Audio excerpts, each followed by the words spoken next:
The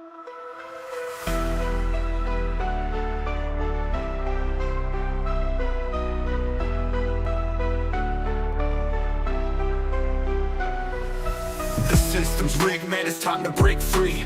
Eyes wide open, gotta see what I see. Standing. Committee for Parole is called to order. Today's date is September 18th, 2024. My name is Chuck Tillis. The colleagues today, to my left is Ms. Jerry Ledoux. To my right is Mr. Danny Barnes. I'll be serving as chair today. We're located at the DOC headquarters here in Baton Rouge. Staff, would you say your name for the record, please? My name is Darrell James. There's that. Okay. All right. Staff there, say their name. Deputy Warden Grumio. Taylor Graffia classification. Carmen Shipley, offender records. And Darrell James Sterling, 36-435. okay. We're at the remote location at Louisiana State Prison. I'm going to read in the record your sentencing and your dates.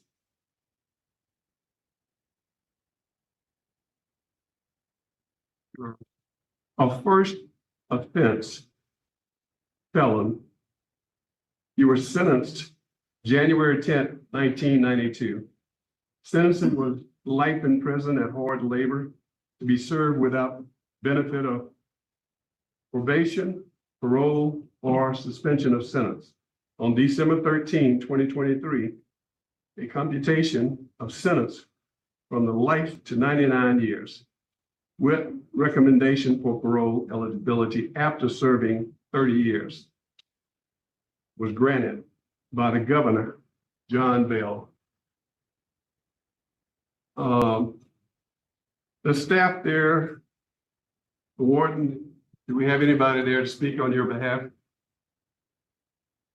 Warden, do you have any comments, or the staff there? Yes, sir.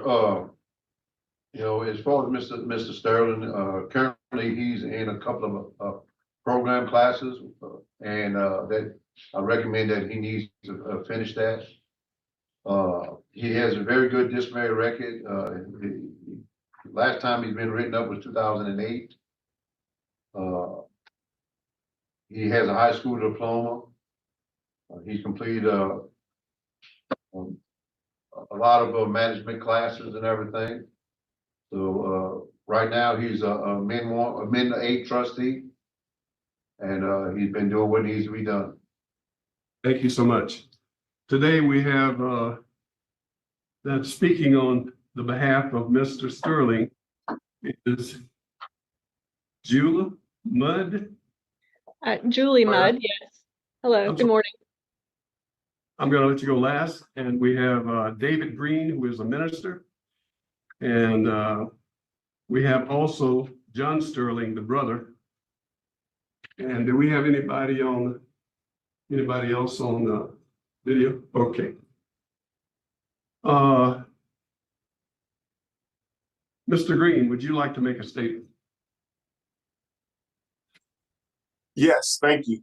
Good morning to this honorable board. Thank you for allowing me to be able to speak on behalf of Brother Darrell Sterling.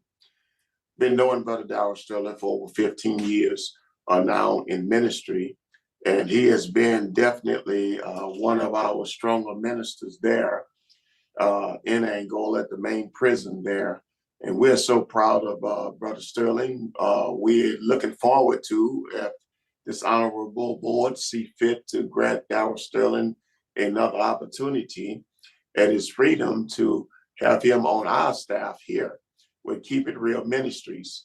You all know that we help house men out of incarceration, which we have some great men that you all have released to society that are still faithful to the Lord and being an impact in the community right here in St. Bernard Parish, where we are located. And so we look forward to letting Darrell continue to exercise the gift that God had blessed him with in ministry here and being an encouragement, especially to our youth that are going to the left, so deep to the left, that need encouragement from folks that have made bad choices and bad decisions in life before, just to keep it real with them. But thank you all for allowing us to be here, and we just praying that God would bless you all, touch your heart to grant Darryl Sterling another opportunity, and we look forward to working with him. And anyone on this board is always welcome to come to this facility here at Keep It Real Ministries in St. Bernard Parish and just see how all these wonderful men are doing. We're not bragging, but it's only because of the grace of God, the strength of the Lord, that they are doing the things that they are doing. Thank you so much. John Sterling. You can speak now. You step at the Go to podium. the podium. His brother, just support him. And, Thank you, sir. Thank you, sir. Mr. Sterling, would you like to say something on your behalf? Good morning, to the honorable board this morning. Thank you for this opportunity, to be able to speak. Very remorseful. First of all, I'd like to speak, on behalf of my remorse for the family of Mr. James Baptiste. Waited 34 years for this opportunity to be able to express my remorse for the tragic act of murder, Mr. Baptiste. I'm very sorry that it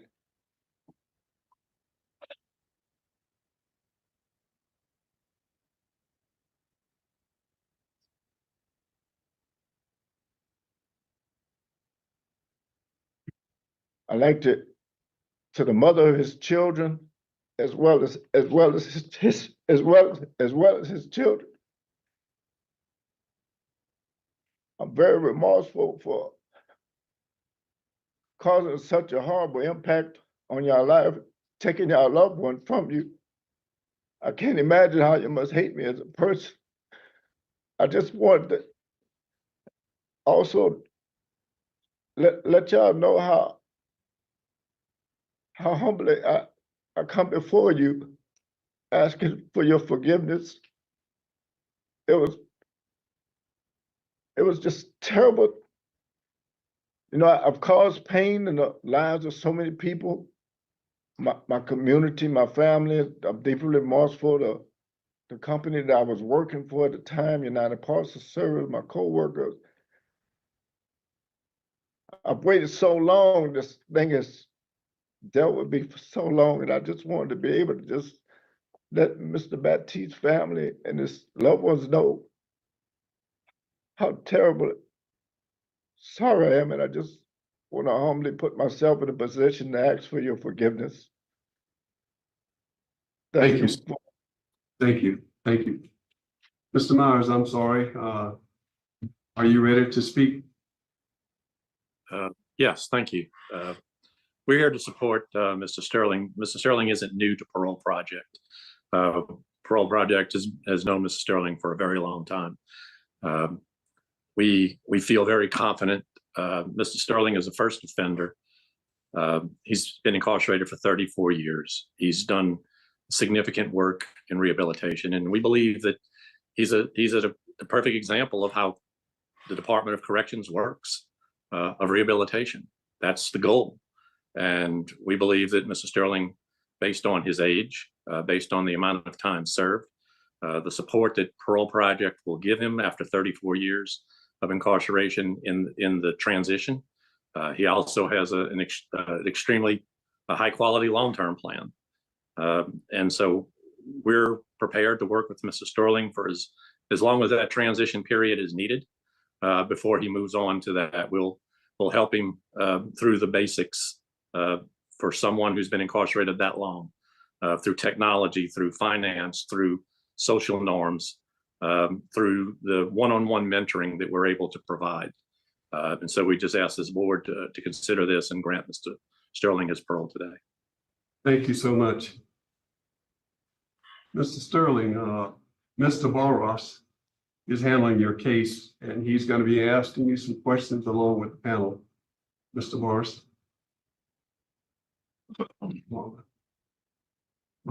Before questions, I just need to get some of the facts out on the record of the case that we have a lot of opposition from the law enforcement and the victim's family. The district attorney office is letting us know that the life sentence should not be commuted. The victim's family was told that life means life, and it should be. The sheriff's office spokesman says we are opposed to early release for anyone convicted of murdering a human being. Police department statement says Darrell Sterling's involvement in the murder of James Baptiste was one of violence and premeditation. Sterling and another subject intended to rob Baptiste of his money and drugs. Sterling admitted striking Baptiste with a curling bar. The impact caused the weights and the ends to fly off the bar. Sterling admitted to carrying Baptiste's body to the bathroom, where he, Sterling, admitted to taking a razor and cutting both of his wrists of the victim. Sterling then went to the kitchen and obtained a knife, giving it to his accomplice, who then cut the throat of Mr. Baptiste. After the murder of Baptiste, Sterling and his accomplice then robbed Baptiste of his money. After several days, Sterling and his accomplice returned Baptiste's body and moved it and dumped it in a body of water along Lake Charles, along with other evidence of the crime. Due to the extensive violence of this crime, Sterling should serve his original sentence handed down by the judge. That's the law enforcement opposition we have documented. In the Baptiste family, Ms. Vanita Baptiste, the sister of the victim,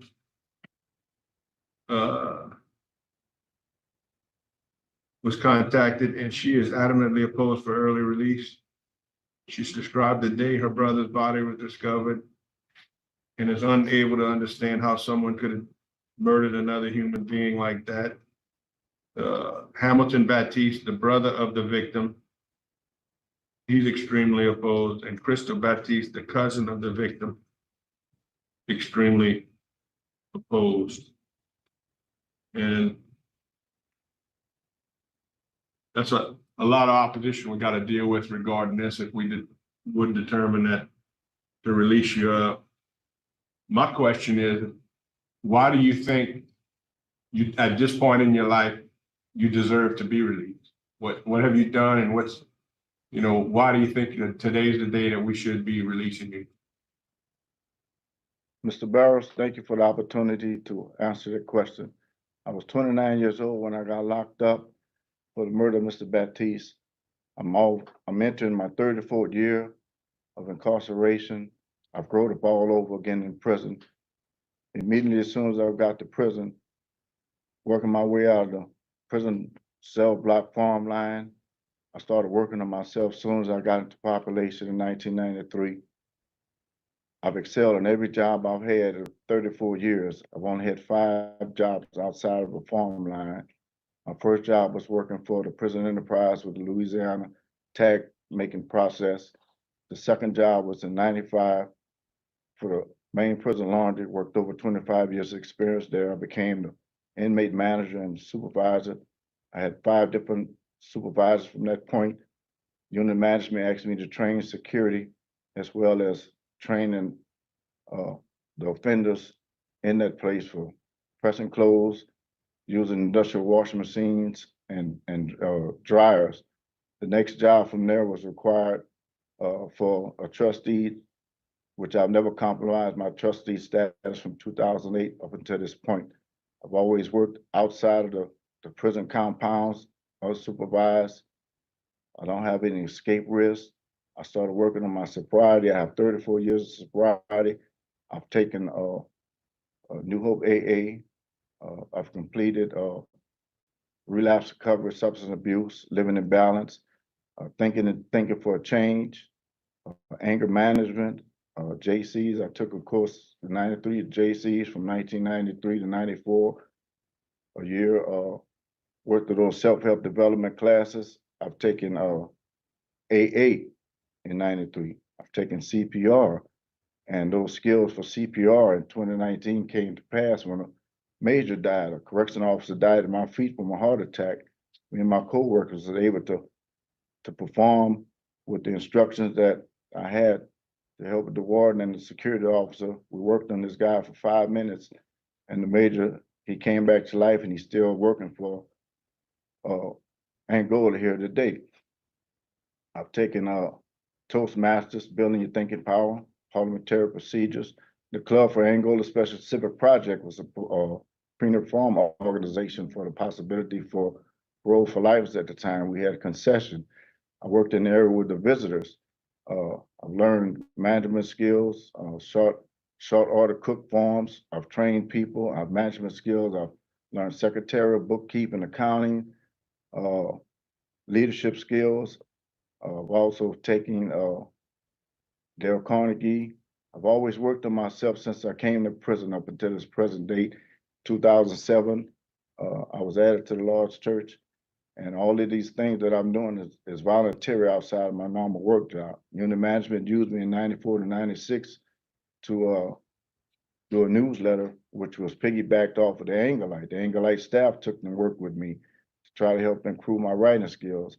I was bridging the gap between the administration at unit and the unit management with the inmate population to curb the violence at the time, and it started escalating in the early 90s. And they used me as a negotiator to go and speak with people as the problem so that we could help find solutions, try to make a better community. I've always put myself in a position on a voluntary basis to not only be a role model and a pillar in the community, but also to help people with their families. That laundry helped me to reach out and make sure that the people's clothes was always done properly and that they had food to feed their families when they came and visit. I used the club to feed the poor. Everything that I did, I gave back to society here in this community to work with unit managers to help curb the violence and make it peaceful for all of us. And at this time, I'm not a bad person. I had a very bad addiction into crack. And I'm just praying and asking that the board could find the mercy in their heart. And I'm not a terrible person. I just came out of rehab. I went to 2 rehabs on the street. I had a bad addiction. I'm without excuse for what happened. And I'd just like to ask the board for some mercy today and consider me for parole. Thank you, Mr. Barros.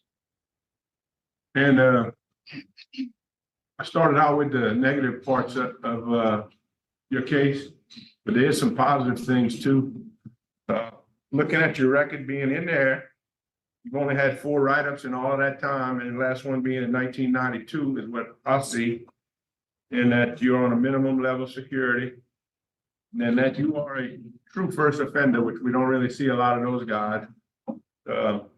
You've never been convicted of a prior felony. You picked a hell of a one to do for your first one, but you were pretty much a clean case until that day. So those are the positive things, and you have support of the Parole Project and everybody else. There are some negatives and positives. Thank you for your explanation. It was pretty good. Ms. Ledoux. Mr. Sterling, I want you to elaborate for me, and maybe your attorney is prepared to do that, but elaborate for me, what is your plan if you were to be released? Tell me where you would go. You're 62, right? Yes, ma'am. You're in pretty good shape there. Yes, ma'am. So tell me what you're going to do. What is your first couple of years? What are you going to do with yourself? Thank you, Mr. Ledoux, for the opportunity to speak with you. The Parole Project is willing to work with me for a long-term program at my age so that it can properly help me transition back into society, find an adequate place to stay and a job at my age so that I could properly support myself. Our ministry is 24/7, the Lord's Church, the Church of Christ. I've been a volunteer minister since 2007. I've effectively, in my obedience to God, since I moved to Camp F over a year and a half ago, One of the first guys that's volunteered to go over there, and 3 guys have been dressed and obeyed the scriptures and got baptized according to the scriptures. And the ministry is something that I've taken on for my life from this point on since 2007. The other options I have would be, you know, through the Parole Project now to help me find something sufficient enough for me at my age to be able to support myself. I like to also talk to at-risk youths. The suicide rate is high. The guy that got baptized on death row, he was suicidal. He had failed in the suicide attempt, and the administrator wanted me to talk with him, and I spoke with him, and he wanted to meet with me. And the ministry has been very effective in a lot of guys' lives since I've been here in prison, and you know, properly praying that, you know, whatever city I reside in, that I could get with the mayor or whoever's in charge of community service projects, and just whatever years I have left, just get back to community out there in society at youth risk, and just try to make a difference, a greater impact on society than what I had the opportunity to do here in Angola, man. I have no questions. Ms. Mudd, you Yes, want to speak? Yes, thank you. I wanted to start, I know that the warden had mentioned a couple of programs that Mr. Sterling was enrolled in but hadn't finished. He actually did finish Living a Balance. August 28th is the date of this certificate. He is also completed, they had their last substantive class for Thinking for a Change on this past Friday. So he is waiting on the certificate for that. He's got, you know, when I was putting together this packet, I don't know that I've ever seen this many certificates for one person. He has 52 certificates for various activities. I know that, you know, some of the good time classes that he's participated in, Cage Your Rage, 100 Hours, Living a Balance, Thinking for a Change. You know, there's so many. I'm not going to read all of these things, but he's participated in many classes that will assist him in staying sober when he gets out of custody. I think that he is, you know, a true case of someone who has been reformed. He's come to prison. He's taken full advantage of all of the opportunities that have been given to him here. He's an incredibly remorseful person. He has expressed that to the board, but also he has expressed that through his actions since he's been in custody. He's, you know, taken every opportunity to minister to other prisoners.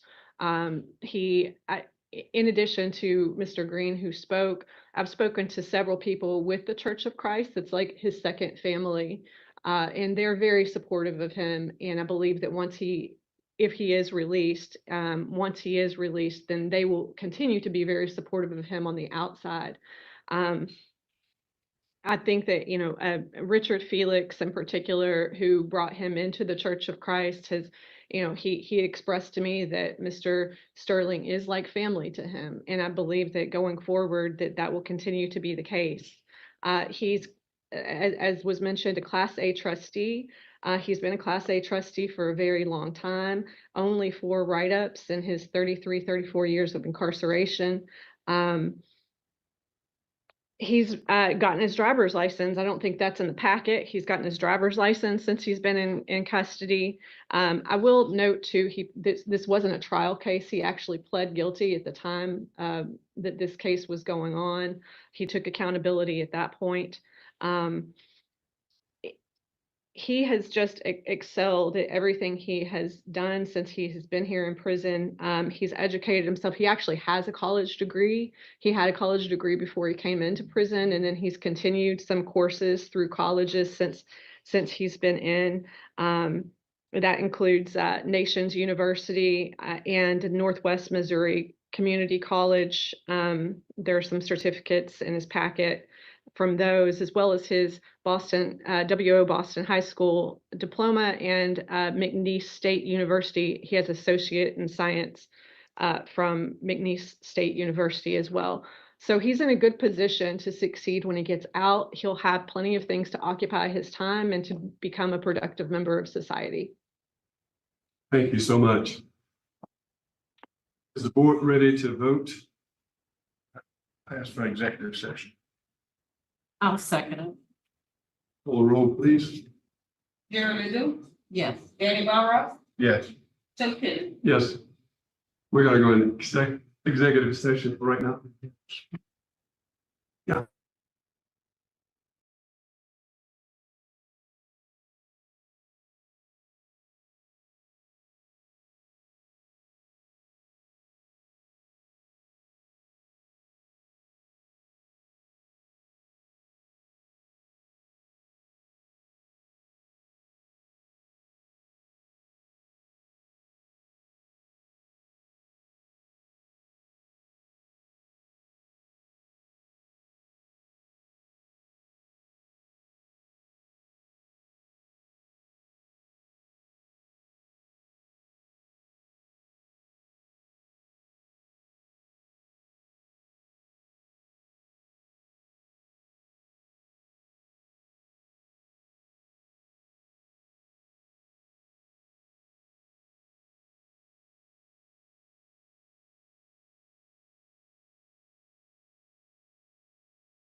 We can vote now?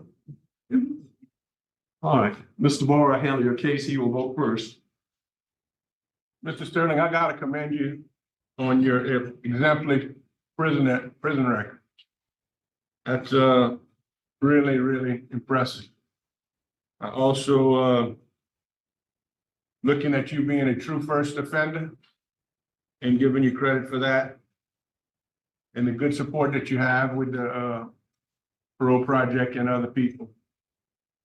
So based on your behavior in prison and your positive changes, I'm gonna vote to grant you parole today.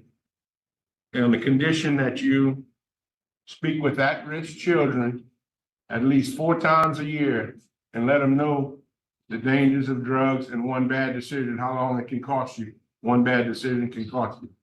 So you can either set that up with probation and parole to do it at the schools, or I'll also let you do it through the church with the ministers, because I know they see a lot of at-risk children too. And that was something you said you wanted to do, and I think it's a great idea. And a second condition is going to be that you have absolutely no contact with the victim's family members. And if you do come aware that any of them are around you, it's going to be incumbent on you to leave, not engage, do not, no contact, period. And casual contact, you need to be turning around and leaving, not trying to engage with anybody on the victim side, okay? Yes, sir. Thank you very much, sir. Ms. Ledoux? Mr. Sterling,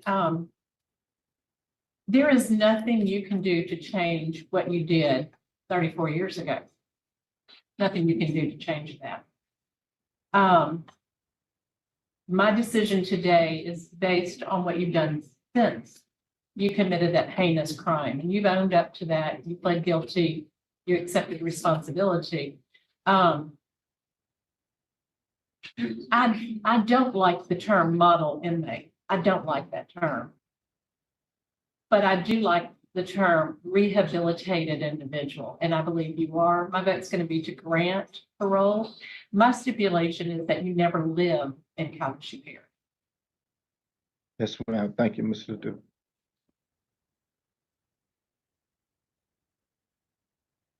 So Sterling, I think you've done a great job. You convinced me that you're remorseful. You done a lot what we expect people to do. My vote is to grant, to release you to the parole project. So today, you have 3 votes for you. You've been granted parole. Thank you, Honorable Board. God bless you. Thank you so much. Most. Can you smile for us? Thank you. so much. It ends our business Thank today. you. Thank you.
Reconvening at the Louisiana State Prison.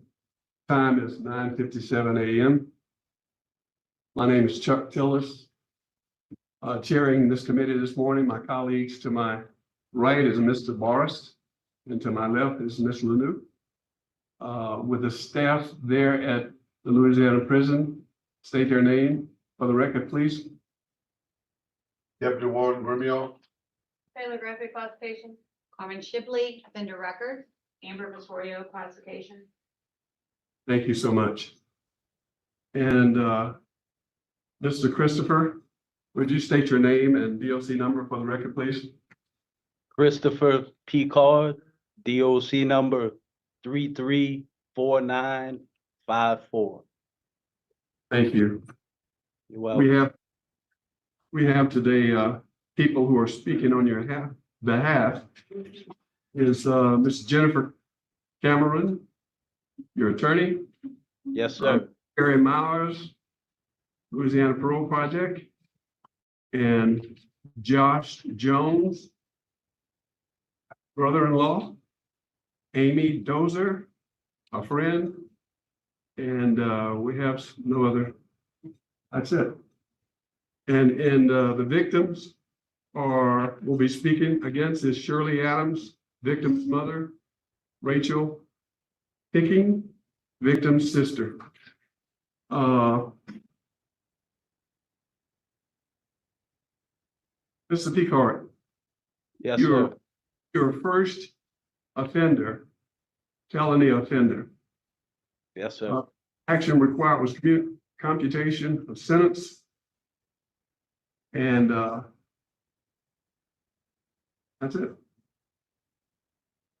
So today, Ms. Lanu will be handling your case.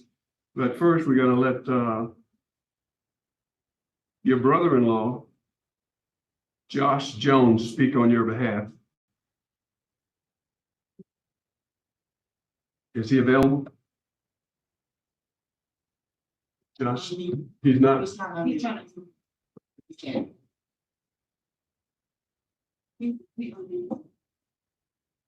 Good morning. Can you hear me? Yes, we can. Okay. Thank you guys for giving me a chance to speak on behalf of Christopher this morning. I'm his brother-in-law. I met Chris back in 2016.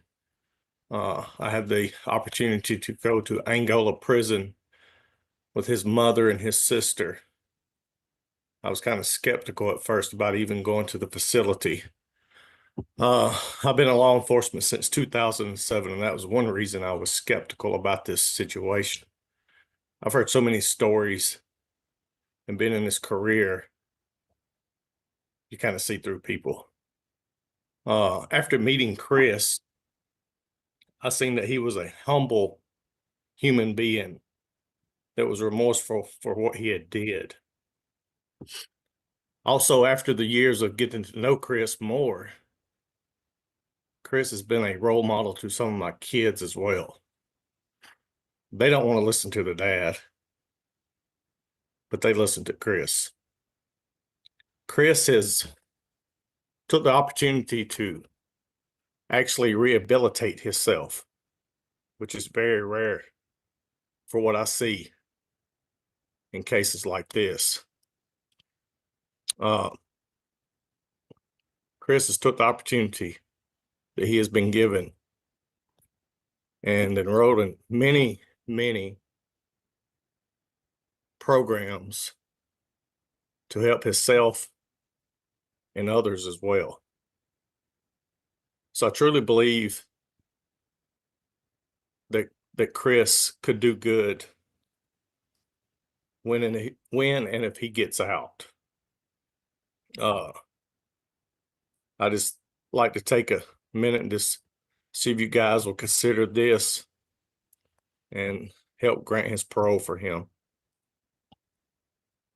That's all I have for today. Thank you for allowing me to speak. Thank you so much. We appreciate you speaking on his behalf. Next, Miss Amy Dozer, a friend. Yes, I'm here. Can you hear me? Yes. Okay. I'm here today to express my support for Chris. I've known Chris since October of 2015. I know from my friendship with Chris that he has acknowledged his mistakes and he is extremely remorseful for his participation in the crime that was committed. I also know that Chris has taken the steps that he's needed for his rehabilitation. I know that Chris's participation in this crime took a daughter, a sister, and a friend from her loved ones. There's no amount of time or rehabilitation that will ever erase what he did on December 28th of 1991. I can only pray for the victim's family that they can one day find it in their hearts and have peace. Chris has been incarcerated for over 30 years. He's taken the time to complete the educational courses and other programming to come before you today. He has been a model inmate exhibiting good behavior as well as a friend and role model to his peers. During the time I've known Chris, I've had many opportunities to visit with him and correspond with him. I watched him at many of the rodeos selling his hobby craft and interacting with the public. He has conducted himself with professionalism, respect, and kindness. I truly believe that Chris should be granted parole because he will excel in anything that he chooses to do. I will be here for Chris should the time come that he's released if he needs anything. My home is open to him and I will remain in contact with him. I know that he also has the support of many other extended family and friends. I'd also like to say that Chris had just turned 19 years old when this crime happened. I didn't know him at the time, and I don't believe that he is that same teenager though. He's now 51 years old. He's been incarcerated for over 3 decades. Studies demonstrate that recidivism decreases with age. And I believe that with all the support that Chris has, he's a great candidate for parole, and he'll become a contributing member of society and maybe even a mentor to other young, struggling teens. And I hope that you guys find it in your hearts today to grant his parole. Thank you for allowing me to speak. Thank you so much. We appreciate it. Mr. Myers. Good morning, Kerry Myers with Louisiana Parole Project. We've been working with Mr. Picard since his clemency hearing and continue to support him and support his release. Should he be granted today, he'll come into our program where he'll get the transitional support that he needs after 32 years of incarceration. Obviously, there's a lot of living he has to make up for as far as how to function in the world, but he's proven a level of maturity. And I'd like to point out just three or four things. He's had the same job for the last 16 years at the CDC warehouse, handling hundreds of thousands of dollars worth of inventory, a very trusted position. He's been a trustee for 18 consecutive years without losing that status. He is on the disaster remediation crew at the prison. Essentially it's volunteer, but selected for it. because of his maturity and his stability. And he's 51 years old. At this point, he is very much employable with the skills that he has. So he's kind of in a sweet spot right now as far as his ability to earn a living. We support Mr. Picard. He has an approved residence plan once he finishes Parole project, and strong support from his family.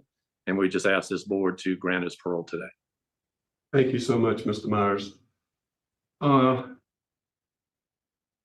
is the warden there or someone at the facility would like to speak on his behalf? Yes, sir. Chris has been a trustee for 18 years, like it's been said before. I would want to add that he completed victim awareness, received a GED in 1997. Malachi Dads, 2017, 100 hours in 2016. Substance abuse in 2017, and anger management in 2006. And, plus, Chris was asked to do several other programs that he has completed, and he will be proud to let y'all know that. Thank you. Thank you, sir.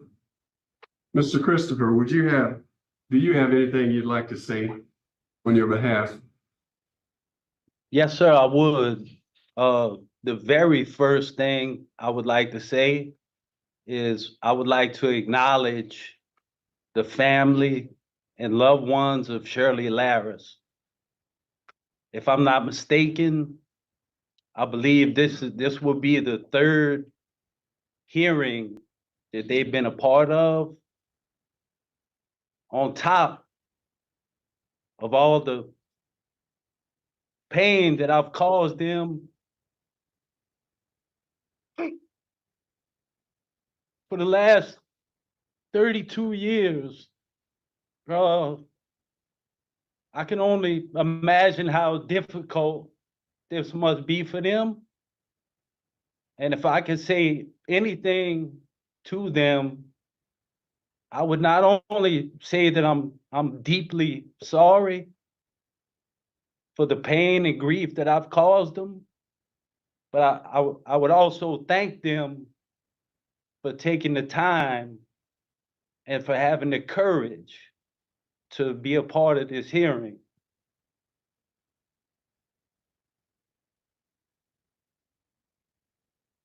That's it?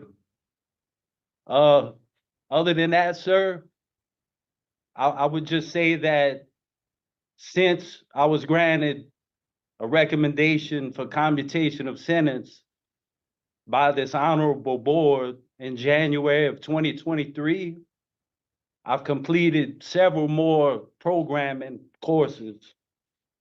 I've also gotten my master's certification in the IC3 digital literacy program.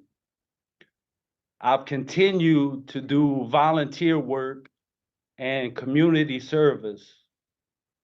And shortly after being granted commutation, I was asked by Ms. Amber Victorio, who is here today, if I would speak to kids and at-risk youth who tour the prison on a regular basis.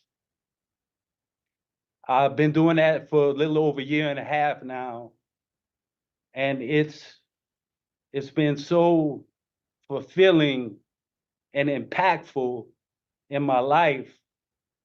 It's given me a chance to give back to the community. It's given me a chance to apply a lot of what I've learned over the years through programming and my life experiences by giving that knowledge to those kids. It's allowed me, in a way, to make amends for what I've done. More than anything else, though, it's given me the opportunity to honor the life of Shirley Larris by hopefully, possibly, maybe one day preventing another family from going through what I put her family through. You know, maybe, hopefully one day keeping another kid from making the same poor decisions that I made when I was young. And sir, I would just like to say that I've worked really hard on myself to acquire the necessary character traits that have made me an upstanding member of my community here in the prison.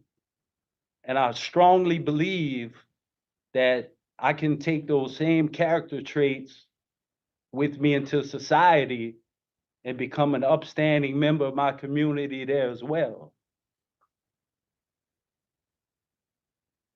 Thank you so much, Mr. Christopher. I really appreciate that. Now we're going to hear from the victim's mother. Can you hear us?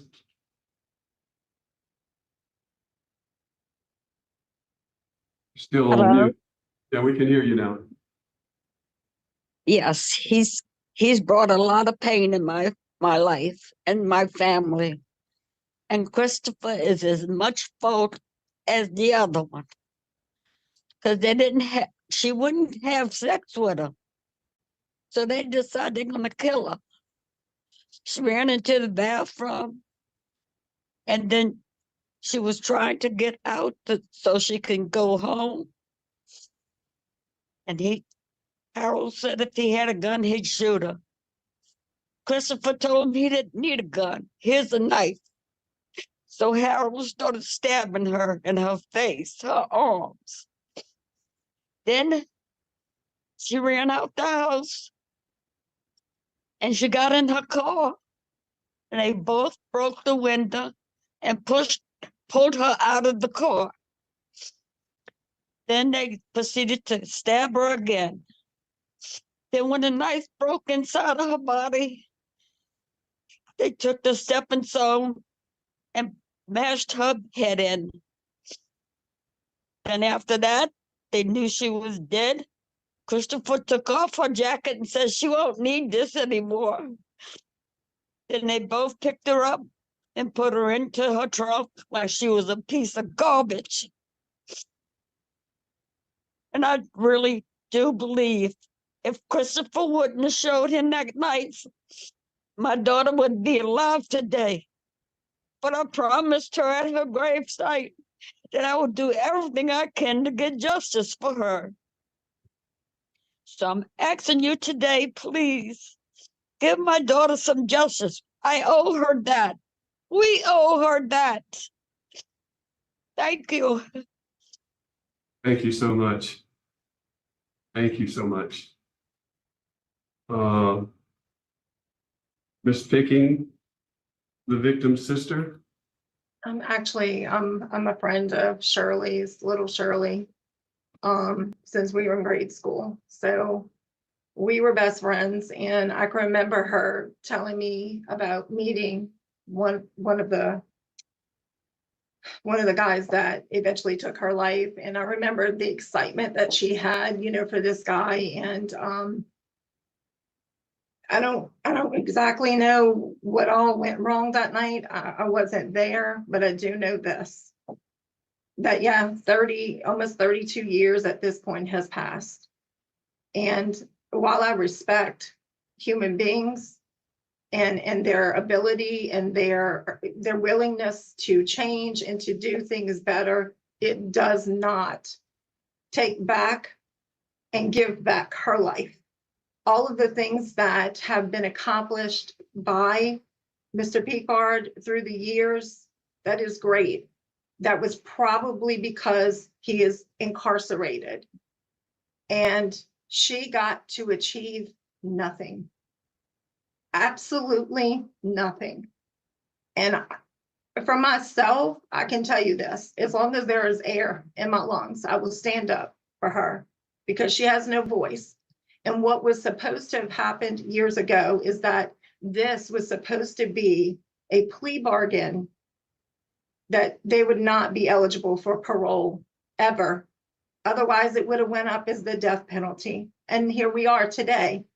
And I realize that 32 years has passed, but 32 years does not, it's not the cost. It's not the cost of her life. Life, she has none. It's gone. I cannot even imagine how anybody can look and say, yeah, I'd be willing to give up my child. And 32 years is enough. There's not. As long as, and I'm going to say this from me personally, as long as Miss Shirley, her mother, is alive, I don't think she should ever have to watch the killers of her daughter be set free to achieve anything that her daughter never got the opportunity to achieve. That is not a personal jab at anyone. I think that that is, it is just fair. And without considering that, there really is no justice to this. And there is no win. There is no win. Because I realize that this happening hurt both families, all people. But to set someone free, she's never going to be free. She will never get to accomplish all the things, nothing. And I'm completely opposed to this. I will never change my mind on this. It's not a personal to anybody. It's just fair. It is fair. You took her life. You shouldn't have one. Thank you. Thank you so much. Thank you. We're going to hear from Ms. Cameron, the attorney. Yes, good morning, ladies and gentlemen. Thank you for allowing me to speak on Chris's behalf. I have personally known Chris for longer than just the time that I've been his attorney. I was actually introduced to Chris many years ago. And one thing I can say about Chris is he has a personality that just attracts people. He is very personable. He knows how to speak to people. What Amy was saying about his professionalism at rodeo, I see him at every rodeo interacting with the public in a way that a lot of people just can't do. It's just natural. Chris was 19 years old when this situation occurred, and he knows that he can never take back his decisions that night. There's no way to change that. But he has spent more than 32 years or almost 32 years working to become a better person. Chris holds, his packet includes over 60 certificates that he has earned between classes, community service, and recognition at his employment in the CDC warehouse. 19 of those he's earned since he earned his clemency recommendation in January of 23. What that shows is Chris never stopped working. He didn't sit back and wait for this board to maybe grant him parole and hope that what he had done was enough. He has continued to work. Chris acknowledges that his decision that night were very much influenced by substances and alcohol. He was blackout drunk. I've looked at the data, I've looked at the blood alcohol content, and I can tell you that it was decisions that were fueled by, substances that were aboard his body. Chris acknowledges that he will always be an addict, and he has to do the work to continue to stay sober. He has taken and completed every substance abuse class offered here, including Celebrate Recovery just since his recommendation. He facilitates some of the classes and even served as vice president of the sober group here at Angola. Chris's community service includes going out off of the campus. He even was offered to be part of what they called the 24-hour stick out here during COVID because he's so trusted by the people who are here. Ms. Vittorio asked him to speak to the tour groups because she knew that he had something to say and he could contribute to the groups that are coming through. He speaks to people from school age level all the way to people from probation and parole who come here. And Ms. Vittorio herself has acknowledged that Chris is very honest when he does that. His reentry program involves, we've already heard from Parole Project, His ICOTS is already approved for him to go to Alabama to live with his family, where he will stay with his mother, and he has a job offer with Big Mac Towing. Chris is a model offender. He has been working to be a better man. This last 33 years, when he's been working through rehabilitation, he didn't have the possibility of freedom. And now he can see the light, but he still continues to work. To me, that tells you what kind of man he is. Martin Luther King once said that the ultimate measure of a man is not where he stands in moments of comfort and convenience, but where he stands at times of challenge and controversy.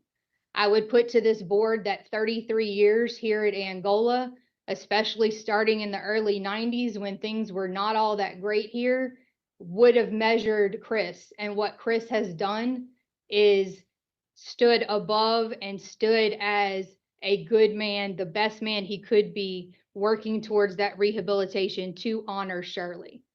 I just hope and pray that this board can see a way to allow Chris a second chance at life, because we do believe that he will be an upstanding citizen, and he's got the support of me, my family as well, and a whole group of people who are ready to make sure that he stays in line and does what he needs to do.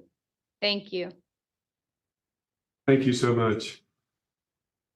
Mr. Hickhart, Yes, Ms. sir. LaRue is handling your case today. She'll be asking some questions. Can you hear me? Yes, sir. Be asking some questions along with the rest of us on the board. Ms. LaDue? Mr. Picard, how did you know your co-defendant Harold Brand? I got married at an early age, Miss Ledoux, and me and my wife and my son were living in Mississippi.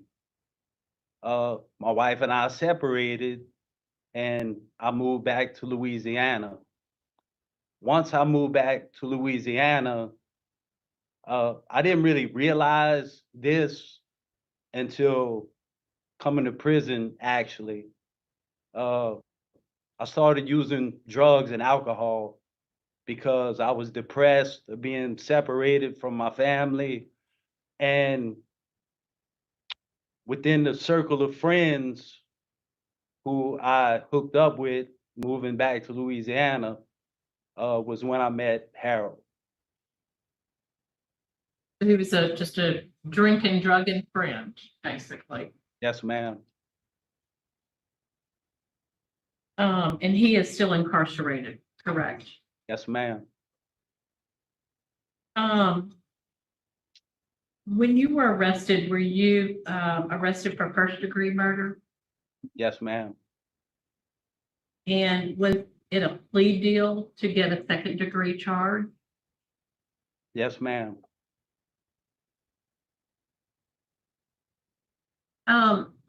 Unlike some offenders that I see, you do have 17 write-ups. I know that 2018 was the last one, and I mean, 30s are kind of like a catch-all, right? But do you want to explain the nature of that? The 2018 write-up? Yes, ma'am. I had an interview with the captain from the Louisiana State Police Barracks. And I was hearing that I might possibly be being transferred to the state police barracks. So I called a friend of mine, actually the friend who spoke earlier on my behalf, Miss Amy Dozier. And when I called her, she happened to be already on the phone with another friend of mine who was also incarcerated. And so when I called her and she answered, she just clicked over. And I guess it's called a conference call. When she clicked over, it made it where all three of us were on the line. I was simply calling her to inform her that I might be being transferred because she is like family to me. And me and the friend who she was on the phone with, we visit together at times. So I was just simply trying to let him know that I might be leaving and, trying to make preparations for that, to let him know. And she happened to be on the phone with him. I call that inmate.com. Right. All right, so,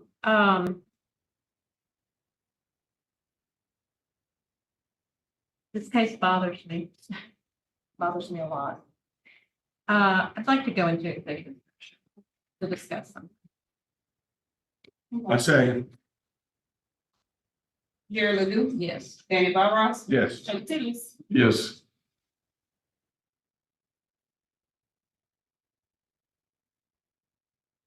You did go. You did go.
We're reconvening at 10:28. Call roll, please. Jerry Ledoux? Yes. Danny Barros? Yeah. Chuck Tillys? Yes. Ms. Ledoux, have you finished your course today? Yes, I have. Mr. Morris? I don't have any questions. I don't have any questions either. Is the board prepared to vote? Right. Yeah. Okay, Ms. Ledoux? So, Mr. Picard, what I'm looking at is a first-degree murder pled down to a second-degree murder, who now has, instead of a life term, you have 99 years. I think that you have had a lot of breaks in this case, and to tell you the truth, I am not prepared to vote to grant today. So my vote is to deny. I'm basing that on the plea agreements that have been made, victim opposition, law enforcement opposition. But I do want to commend you for what you're doing. So one of the things you have been continuing since your commutation to work, you'll get another chance. And at that time, you'll be able to convince them, I'm sure, that you've continued since then. So that's my vote today. To deny. Mr. Barra? I'm going to concur with Ms. Ledoux for the same reasons. And my vote is also to deny. And this concludes our business for today.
Reconvening at 10:40.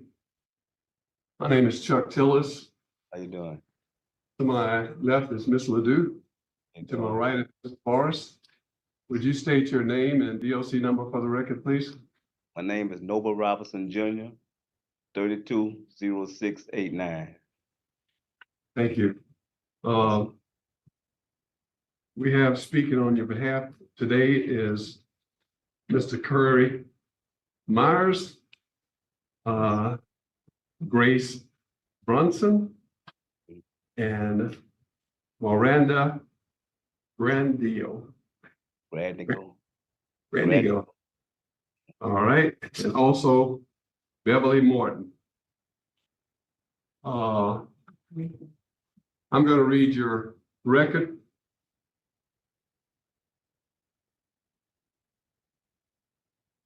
The first offense, you have a second offense of second-degree murder. You have second-class defense of second-degree murder. Actions required commutation of sentence. And you recall this? Yeah, computation of sentence, yes, sir. Okay, good. We have some people here speaking on your behalf today, which I've already named. And there's no victims. Would you like to make a statement today? Yes, sir. On behalf, why we should grant you your parole? Yes, sir. First off, I'd like to thank you for this opportunity to be in here today. I am truly sorry that I brought the family of Mr. Rita Thomas through the hurt, pain, and suffering, as well as my son, her friends, and the community where it happened. Ms. Thomas didn't deserve to die, and I take full responsibility for my actions. Her life can never be replaceable, and there's not a day that goes by that I don't regret doing what I did for us taking her life.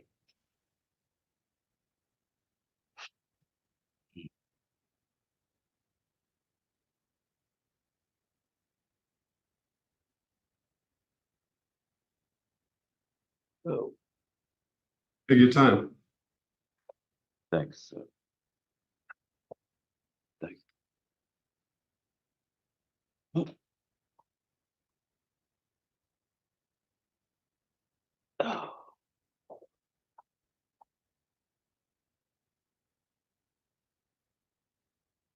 In 1999, my oldest sister died. The following year in 2000, my mother died. I figured it was time for a change in my life. So I started going to church, which is something I never did as an adult on the streets. I was too busy getting high, drinking, and my life was just going in the wrong direction. So I wanted off that crooked path. And God helped me because during that same year, 2000, I got baptized. I started going to faith-based programs, going to Bible study on Sundays, just in Bible study, experiencing God at Agape Road, going to seminars. And I thank God for Kairos, because Kairos really helped change me in a way I couldn't even imagine. I started going to the classes, these programs Angola was offering. These classes were pivotal in my change, as well as crucial in my rehabilitation. One of the classes I took was really emotional to me, and that was victim impact. Victim impact, it was just so different from any other program because we had people come off the streets that they gave us account of how their kids was killed. This was like they were from Lafayette. Before the program was over, being 10 people that was selected, only 5 stayed. I'm proud to say today that I was one of the 5. Because every program I got in, I finished except one. And that program was AA, Alcoholics Anonymous. In Alcoholics Anonymous, I received certificates that stated that my participation and the way I was handling myself for as being there all the time. I even facilitated the program at times. And I thank God for my beautiful fiancée, Miss Beverly Martin, because we talked and she asked me one of the priorities that I like to do when I get out. And I told her that I want to achieve my sobriety. She quickly made phone calls to different places that we can go to far as AA. And I've been accepted there at any time if I make parole. This was good to me because I want to help others. I know what I did was wrong. And like I say, I can never replace that. But I'm going to give back. That's priority to me. I'm going to help them kids out there comes from broken homes, don't have that father figure. See, these kids today need attention, not detention. And I know I can help because, see, I've been there and I did that. At present, I'm 73 years old. 34 years I've been incarcerated. On the 9th of this month, 22 years as a Class A trustee, I never lost it. This July passed 28 years without a write-up. I never had a fight. I never been in a block. Every drug test they gave me came back negative. As a Class A trustee, I worked as a maintenance at Camp D. I had 2 jobs. The second job, prison enterprises, CDC warehouse, personal property. I've been there now 17 years. One of the most outstanding things for me at this place is the community service I did.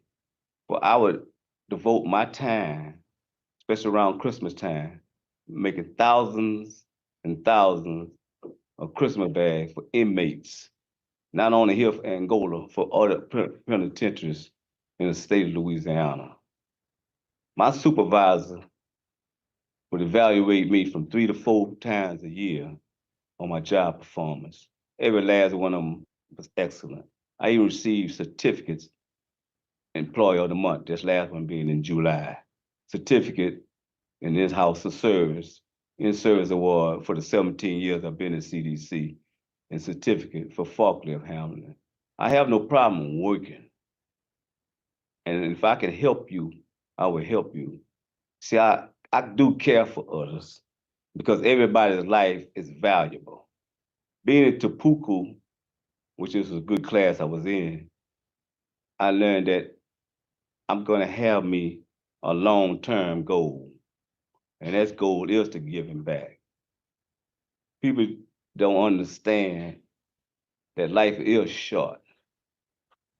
And what I took, I'm gonna give back. Because you got too many kids out there today that come from broken homes, kids that don't have that father figure.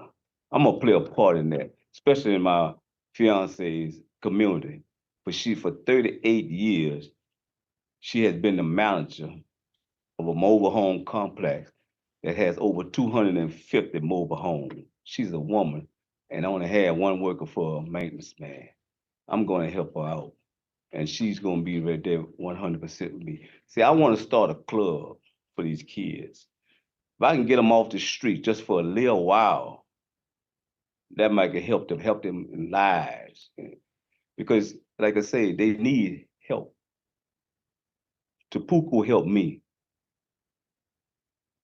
I graduated in Tupuku with a certificate and cap and gown. That was awesome. Tupuku has a meaning, and I'm gonna take that meaning along with its contents to these kids. The only person you cheat is you. That is a good access to things I want to do. I pray that do make parole today, and I'm gonna stand good with my words, because a man without a word is not a man. Thank you so much. Yes, sir. Hey, we're going to hear now from your supporters, and that would be your sister, Miranda, Miss Miranda. Yes, good morning. I'm here. My name is Miranda Anderson Bradnigo, and as you said, I'm Noble's sister. Noble is the oldest of 10 in my family. And yes, the family is dwindling down. Our oldest matriarch of 103 years old just died this year. So that leaves Noble as the head. We had a home and we had a mother that was physically there, and that was it. We were never told that we were loved. We were never hugged. We weren't taught anything. So at a very early age, we all left home and we had to figure this thing called life out. I am so very proud of my brother Noble, because God puts things that need to happen to the people that he needs out there to create change. I truly believe Noble can be that person, because he has learned accountability, he has learned responsibility, and he has also transitioned into the man he's supposed to be. If he is granted parole today, I have set up transitional living for him to get started. Then he shall move with my husband and I. My husband has worked for the juvenile justice system, working with male juveniles of all ages. He also is a mental health counselor. So I think that can play a major factor in accomplishing the things that Noble is trying to accomplish. He has been a good example to everyone around him. He's not a threat to society. He's not a threat to anyone. But I think he had to go that route in order for him to learn, because we just didn't have that in our community and in our family. He actually brought our family closer by gathering with him to show him love and support. In the midst of that, we learned to love one another. So even on the inside, with what he's done, he's created a bond in my family that has never been there. And I am 64 years old. All of his sisters are sick. I am presently recuperating from my 19th surgery. I have lupus. I have a sister on hospice care. I have a sister getting ready to have a brain tumor, a brother with cancer, and another brother that is struggling for his life. So we need him in the family to help us to guide each other, because we don't know how long we have left on this earth. I never believed in rehabilitation, because where I came from, all I saw was a revolving door. Noble is the perfect example of what rehabilitation is about. So I now believe in it because I actually saw it. While I was dealing with his incarceration, my 3-year-old son in '85 was killed by a drunk driver who didn't serve a day in jail, did not take accountability, did not take responsibility. And Noble had to come to my son's funeral. So it's a lot of things that will happen that will open your eyes. And all you have to do is make a better choice. But you have to make your mind up to be accountable to make those better choices. And I know after 30 some years there at Angola, Noble has made all the best choices and the right choices to not be a part of the problem, but to be a part of the solution. So I'm hoping that you guys take into consideration the love and support that we have for Noble, and we would really love to see him home. He has children, grandchildren and a great granddaughter that he's never seen. There's a lot of family members that he's just not seen because they have been there the time that he's born. So I'm hoping that all his accomplishments are taken into consideration, because there's no excuse where you come from. You can always make a choice to go down a different path and to do things a different way. So that is based on the person and the choice that they want to make in their life. And I think Noble has made all of those right choices. And I thank you all for your time, and I appreciate for you to consider letting him to come home. Thank you. Thank you so much. Thank you so much. You're welcome. Now we'll hear from his fiancee, Miss Beverly Morton.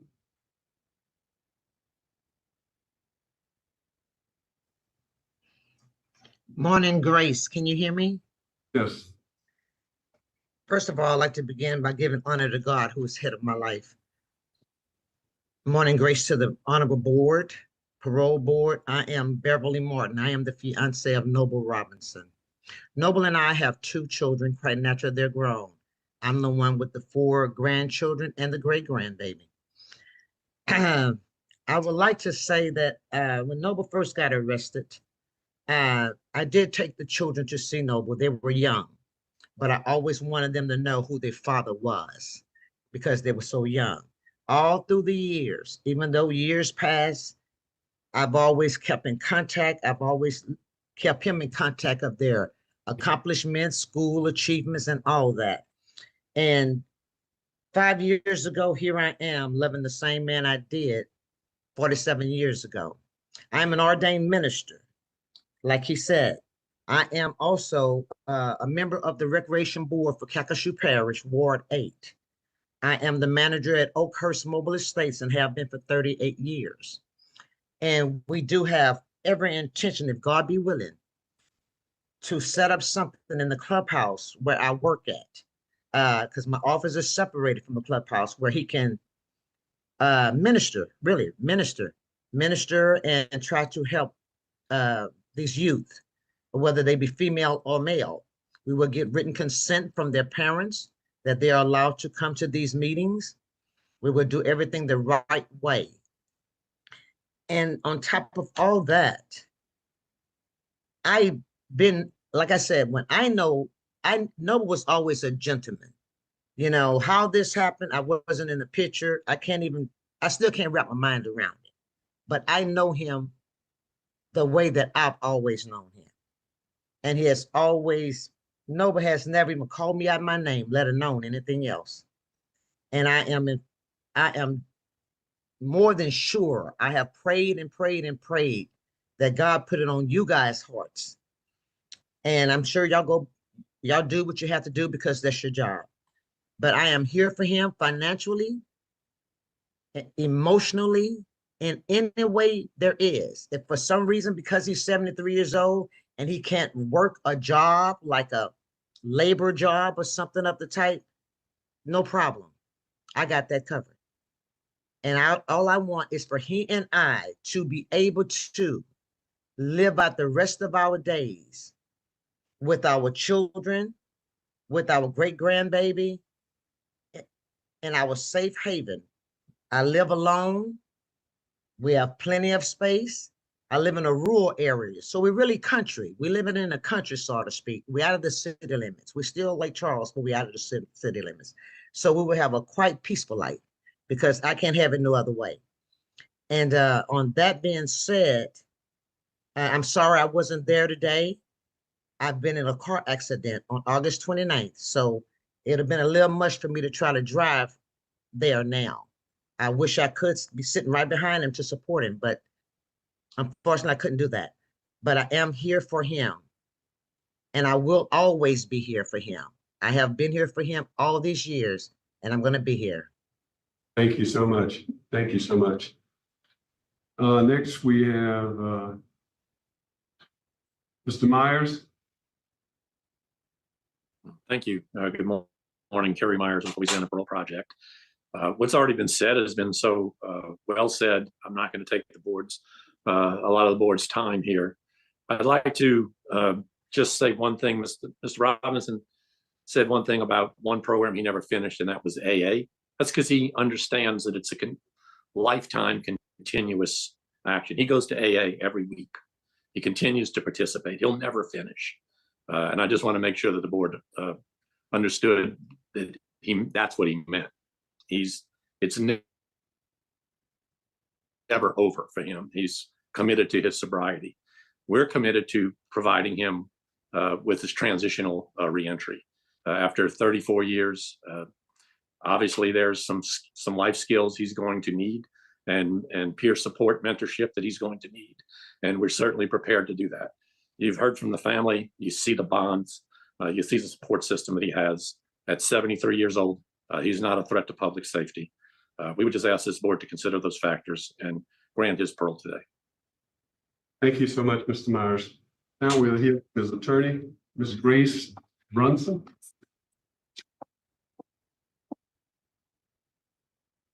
Good morning, honorable board. Thank you for having me here in person. Always good to be here.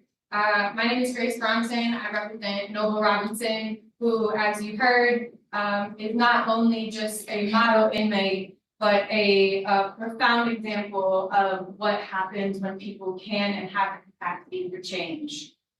He has been incarcerated at Louisiana State Penitentiary for 34 years after he committed this crime in 1990. I will reserve for the end, and I'm sure you will ask Mr. Robinson about that time in his life, but I think from his report, we all now know that he was in a stage of his life that didn't have direction. He was using substances, and he was not on a path that was moving him forward in any way. Mr. Robinson was out that entire night on August 25th of 1990 and had a weapon on him. There were many threats that were going around regarding his safety, which is his regard of why he had a weapon and his biggest mistake. He got into an altercation with a Ms. Petrie, who is a friend of Ms. Thomas, who is the victim in this case, and the gun went off and then it shot again. He rode his bike directly to the police station, unloaded his gun, and turned himself in that he shot somebody. Mr. Robinson has been accountable from the beginning. He has served in a long term of incarceration. As you heard, he is, and you all hear all the time, people come before you and 4 disciplinary write-ups in 34 years is profound. It is truly difficult, and I know you all hear this a lot, so I'm not trying to repeat facts that are true. But that Louisiana State Penitentiary has evolved into a place where there's a Camp F where Class A trustees like Mr. Robinson are housed. I go there all the time, and it is a fully functioning community of men who are working. As you heard, he has been employed for almost 17 years with Prison Enterprises. I included in his packet many certificates that he continues to receive, even since his commutation hearing, his clemency hearing in 2022. He gets certificates for outstanding performance and dedication to community for putting together over 14,000 Christmas bags for incarcerated people across the state, as well as his daily duties. As you have heard, when he came to prison, those write-ups and has being a trustee for 22 years, he has always been on a path of rehabilitation. And this board, as we know, has a really tough job of balancing not only what a life was lost and the actions of somebody, but also the capacity that people have for change. And Mr. Robinson is here before you as that representation, as what rehabilitation can do for a person if they are dedicated to it. And Mr. Robinson has always been dedicated to that. As he stressed some of those classes like the poo-poo and being an AA facilitator, thinking for a change, living in balance, anger management, all of the recommended DOC classes for a lifer like Mr. Robinson, who now has also continued to move forward and was hand selected for victim impact, where he heard from survivors as well as family members that have tragically lost and brutally lost family members due to acts of violence. As you saw at the beginning, Mr. Robinson can't talk about his crime without it deeply impacting and deeply shifting how he is affected by what he did, even 34 years later. He will live with that forever. And as his words say, Ms. Thomas's life is irreplaceable. Mr. Robinson's reentry plan is profound. I know you all hear from the Louisiana Parole Project a lot, and they thankfully have a program that takes people who are coming home after long terms of incarceration. I just want to note on the record that in my professional experience, this program actually works. This program holds so much space and teaches people coming home, and I've had clients from 20 years to 60 years of incarceration, and they know how to accommodate all of that. So I just want to say for you all and for the public and for the Parole Project that they are not only appearing to show support, but they are actually walking and talking what they are doing for these men and women coming home from incarceration. He will go there, and then as you heard, he has a lot of family support. He has children, he has brothers, sisters who are all connected and have resources, which we know and support changes the outcome of people's reentry into our society. And so as an attorney, as a criminal defense attorney, I know and I've seen how that impacts people's reentry, and I am very confident that Mr. Robinson will be successful with the support of his family, his fiance, and the Parole Project moving forward. Based on his time that he served, his prison record, his rehabilitation, his reentry and family support, Noble Robinson's profound remorse for the life that was taken of Miss Thomas, and his display of what we all are capable of doing when we apply ourselves to change. I asked this honorable board to grant him parole and another chance at giving back what he can never give back, but attempting and putting forward his best effort into society. I thank you for your time today. Thank you so much.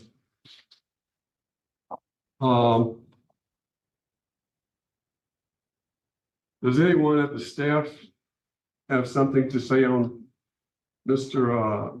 Noble's behalf? Yes, sir. Just to remind the board, he has been a trustee for 22 years. He has a very impressive disciplinary record, 4 DV reports since he's been incarcerated. The last one was in 1996. That's pretty impressive. Some of the classes that, he was done is victim awareness, substance abuse, in and out dads, anger management. He did have his GED, back in 1969. So he has that. And he completed the Tabuco class in April of this year. Thank you. Thank you, Warden. You all doing a good job there. Mr. Noble. Yes. Your case has been assigned to Mr. Boris, and he will ask questions along with the rest of the board. All right, I just need to state a few facts before I ask you the question. It looks like, according to what we're seeing, on August 15th, 1990, the victim reported to the police that the night before, the offender threatened to kill her and threatened to burn her house down while he was lighting a match, stole her food stamp card and the key to her house. That's on the 15th. On the 16th, 1990, the victim reported to police he tried to break into the house in the middle of the night and threw a brick through the kitchen window. Also reported that the back of her sofa was cut with a knife. Then on the 20th, 1990, you went to her house again, also while walking on the street. Y'all got into an argument and you threatened to kill her again. And then 4 days later, on August 25th, 1990, the police were called to the grocery store where they found the victim lying in the back seat of the car with a gunshot wound to the head and a right thigh. And my question is, with all of that time and all of that from the 15th to the 25th, 10 days, you had a lot of time to think about what you were going to do. Why did you do it? What did she do? Why did you kill her? And not just leave. Well, sir, on the day of the accident, I did pull the gun out. Me and Miss Petrie tussled with the gun. She grabbed it. And it just, everything went wrong. The gun went off. I never had intention of killing this woman. I never had intention. I never threatened her. So I don't even know where that come from. Excuse me. But I do know that I was threatened by her boyfriend. And this is the only reason why I purchased the gun. And when the brick went in her window, I threw the brick at his truck. It come off the top of his camper into her window. I never had intention to do her any harm. You know, I just don't understand where all that come from. Because I never harmed anybody. I never threatened nobody, especially not the woman that that has my child. It's just though it wasn't me. I never even beat a woman in my life. I just never stabbed. I don't cuss. I don't do none of that. I know I was on drugs, but I know what happened. You're saying you didn't pull the trigger, the gun just went off by itself? No, the gun didn't go off by itself. Me and Miss Petrie tussled with the gun. When I pulled it out, she was in the back seat of a car. When I pulled out that gun, Miss Tracy grabbed the barrel and 2 shots went off. I found out later one of them went in her leg, but the other one did go in her head. And that's when I seen her bleed. That's when I went to the police station and told them I shot her and turned myself in. That never was intentional. No, sir. That never was intentional. You didn't intend to shoot anybody. Why did you pull the gun out? I pulled the gun out to show the gun because of the threat. This dude she was gone with was sending threats to me. He wasn't there, right? Sir? He was at the scene? No, he wasn't at the scene. I showed her the gun that I purchased the gun because I was told to watch my back. And watching my back, I purchased that gun just for that. And when I threw that brick at his truck, the brick went in her window, I was trying to bring him out there because he's a married man. Plus he was a drug dealer. I didn't want him around my son. My problem was I wanted to see my son. I was paying child support, so why I can't see him? I never really understand that. You know, just 2 people like that, we should have had that understanding. I love my son. You doing drugs and seeing another man, that's your problem. That's your business. I didn't have no problem with that. I just had a problem with them doing drugs around my son. And when I pulled the gun out, like I said, I was just showing her the gun because I know for a fact, sir, I didn't even cock the handle. I didn't even cock the handle. So like I say, it went off during the tussle with me and Miss Petrie. All right. That was my only question. Ms. Ledoux? Mr. Robinson, how old were you when you committed that crime? 39 years old. 9 years old. My mama would have said old enough to know better, huh?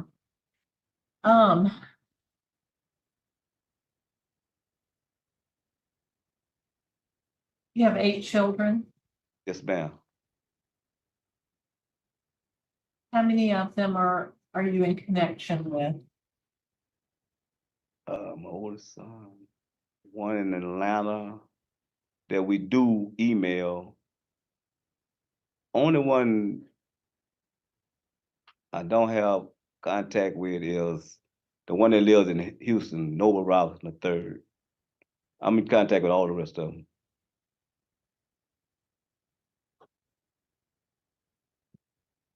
Don't think I have any other questions. Mr. Robinson, I heard you say earlier in your statement, this cow wash thing, what are you talking about? Kairos? Kairos. Yeah. Kairos was very beneficial to me because Kairos really the one that changed my life.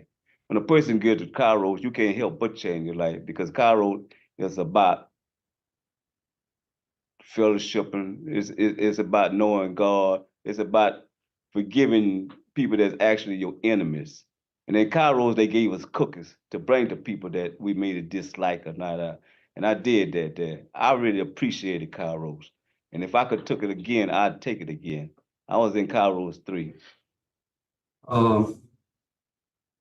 You know, in Kairos, it says the choices we make are the choices we have to live with.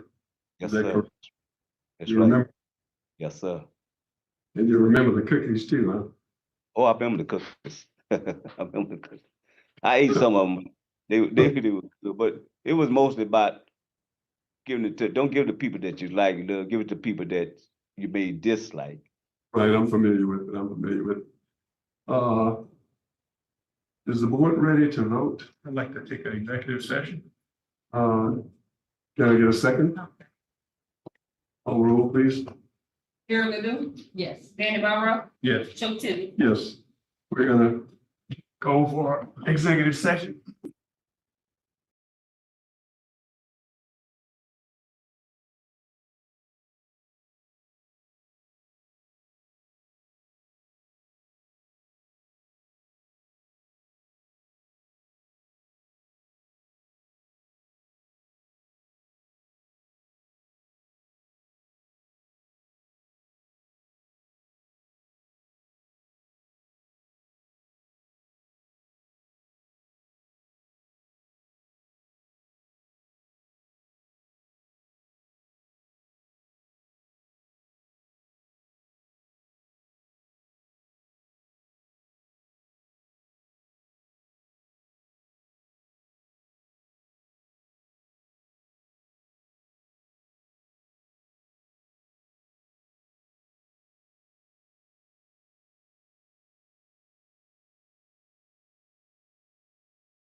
Reconvening at 11:25. Call roll, please. Carly Lou? Here. Danny Barrow? Here. Joe Tilley? Here. Mr. Robinson, there are a couple more questions some of my colleagues want to talk to you about. Yes, If you sir. don't mind. Yes, sir. Mr. Robinson, we have a police report. In fact, I don't know if you know, when we get these reports, I have 224 pages in just one of the files for you. And I have 5 files. We have lots and lots of information that we go through. Yes, ma'am. And sometimes it's hard to distill between the police report and what you're saying and what we see happen, okay? So you had in the reports, talking to the victim, we have incidences of throwing the brick and you're threatening, lots of things that concern me because I see this escalating, behavior. Yes, ma'am. And then you have a gun and you are involved in something. Now, the police report and what you're saying happened are not the same. Okay. There's nothing in the police report about an altercation with another person. Or the boyfriend. Or anything. I mean, and you see, we use evidence, not hearsay, to make decisions. So I really need for you to tell me again, what happened on that day, Church Point is small. Right. And if she's at the grocery store, you probably know she's at the grocery store. Tell me what happened. Tell me what happened again. Well, I went to the grocery store on a bike. I fell off the bike. I heard a voice say, "Daddy, Daddy." That was my son. I could recognize his voice, but I didn't recognize the car. I did not know that they was there. So I come around with the bike to the passenger side. My son was standing up in the middle of the seat in the back. Miss Thomas was behind the driver's side, halfway through the seat. Miss Petrie was in the passenger side. So I'm here trying to talk to my son because he called for me. I'm hurting, I'm full of alcohol, the drugs. But I don't use that as an excuse because she started talking and I'm talking and we arguing. So now I say, can I get my son something at the store? She told me no to get away. She started cussing because I was drunk. But then she gonna tell me about watch your back. That's the second time she told me this within a week's time. See, I already knew what it was about because the dude she was seeing, he not only was married, but he was a drug dealer. Her brother came to me about trying to bust him because he was a cop in Opelousas. So I agreed to do with him. But neither one of us could bust him, so they brought in a narcotics agent from Lake Charles. It never did get off his feet to where we could do it, but he got a hold to it that what we was trying to do. That's where the threat came in, and that's when I purchased the gun. When I pulled that gun out, because she told me to watch my back a second time behind the brick, because I did hit his truck around the top of the camper, and they went in her window. I showed her the gun. That's all I was doing. Because like I said, I never pulled the handle. So I didn't never mean to fire the weapon. But when Miss Petrie grabbed the gun, hell broke loose and 2 shots went off. I found out later that one of the shots went in her leg. But when the other shot I see hit her head, she was bleeding. That's when I got on the bike and went to the police station and turned myself in. Did you shoot Miss Thomas? No, ma'am. I had to, but don't get me wrong, my finger was on the trigger, but I didn't cock the handle. The gun is not gonna go off unless you cock the handle. And that's how the trigger was, for the handle. Me being in the condition I was in, I didn't really pay attention to that. But I know one thing, I did not cock that handle. So you have a gun and she is shot. Mm-hmm. Say that you shot her? You went to the police station and you said, "I shot Miss Thomas." Yes, ma'am. Yes, ma'am. So you admit you shot her. Yeah, I was taking full responsibility for my actions. Yes, ma'am. Your attorney wants to make a statement. Is that acceptable to the board? Right, yeah. Just to clarify, just quickly. So there's a lot of records, but there are issues, and there were issues at trial with gunpowder residue. And when he's saying like cock the gun, there was a lot of litigation about it. So I think there is some like legal issues around that. And in terms of firing it, what he's saying is the intent aspect of that. And his trial and the facts around his case, which is why it's so robust, were controversial. The person that he is the boyfriend of Miss Thomas at that time was not investigated for any threats. A lot of the police reports that were, and I'm not fully aware of all of the police reports to acknowledge that for sure, but were incidents involving the boyfriend. The boyfriend was not reporting them and was having Miss Thomas, but those incidents were with him. And as Mr. Robinson said,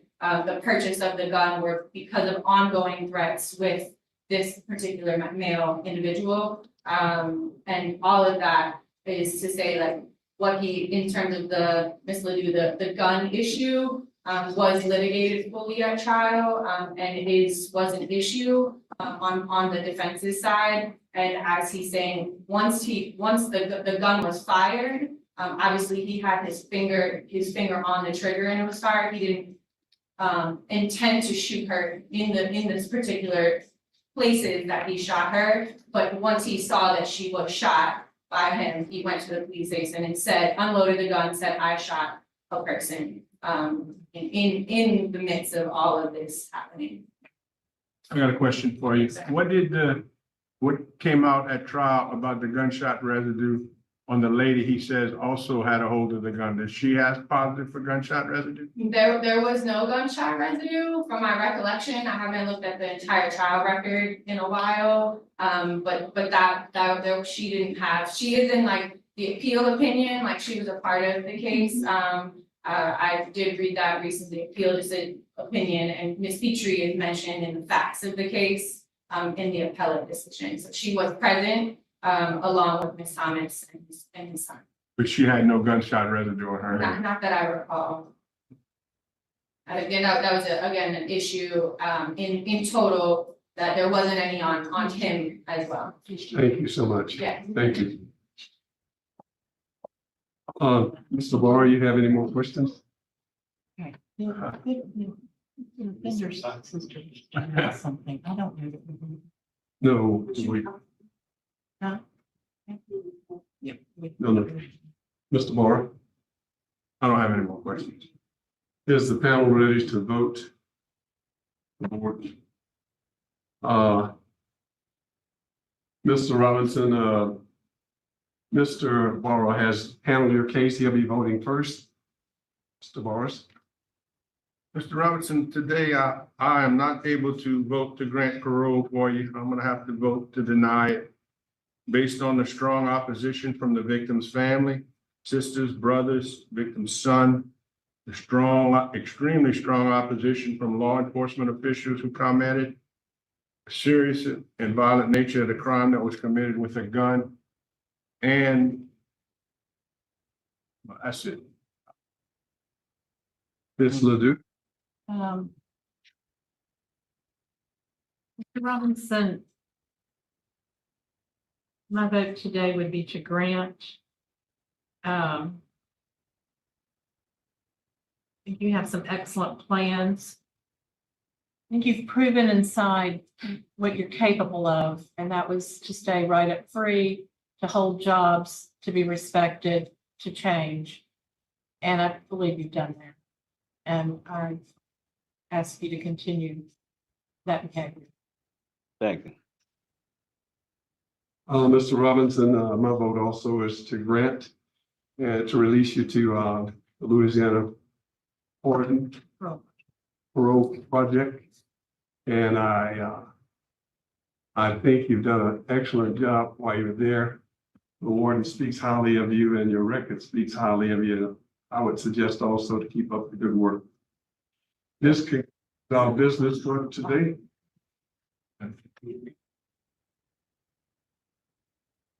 But you've been denied. There's 2 against 1. Yeah. And, but we'll have to try it again. This concludes it. Thank you. All right.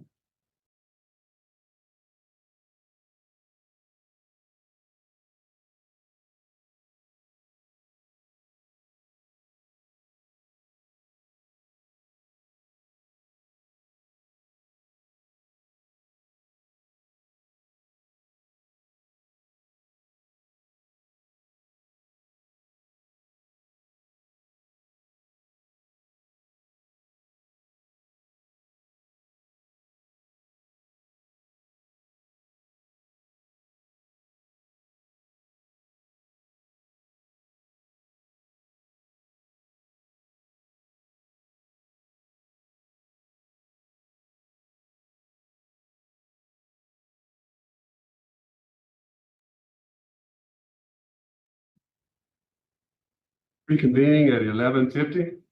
My name is Chuck Tillis, chairing today. To my left is Ms. Ledoux, and to my right is Mr. Boris. And would you state your name and record state your name and DOC number for the record, please. I'm Gregory Johnson, 119762. Okay, you have some people speaking on your behalf today. I am Mr. Myers with the Louisiana Project, Glenn Johnson, your brother, David, he's not, your brother's not speaking. He's here. David, how do you pronounce that? Paul. Oh, friend and employer, and Robert Lancaster. That's your Yes, attorney. Mr. Tills, Robert Lancaster representing Mr. Johnson with the LSU Law Clinic. Also on the Zoom call should be Elizabeth Bentley, Greg's mother. I know you didn't read off her name and I don't see her on the Zoom screen. I don't know if staff. You didn't log in. She hasn't logged in yet. Mr. Okay. Tillis, if I just got off the phone with his mother, they were having some technical problems trying to get on. They had trouble navigating it. Just got off the phone with them. I think they were calling the board now. Okay, if they get on, we'll let them speak. Thank if they get on. Okay. All right.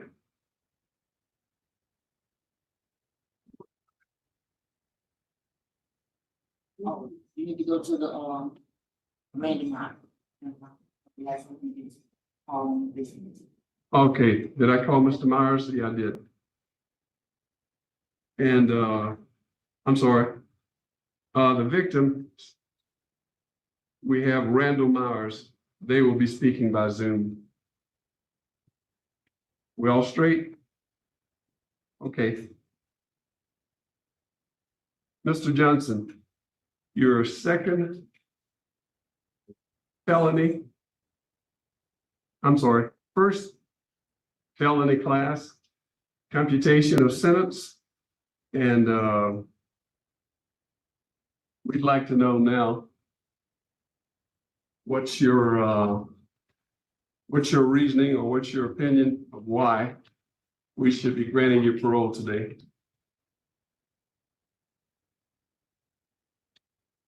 And You can answer the question, yes. over the last 38 years since I've been incarcerated, I've learned a lot and realized my downfalls. I've taken a lot of programming classes, like thinking for change, victim awareness, anger management, living in balance, and problem solving. I think my primary problem when I committed this crime was a problem with alcohol. I pretty much stayed drunk all the time, and it caused my thinking to be irrational.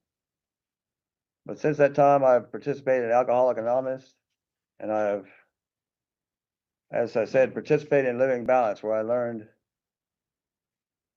that alcohol addiction is permanent, so I need to keep going to AA to avoid falling off that wagon. And I also learned in Living in Balance to deal with stress, think about the problem, not drink through the problem.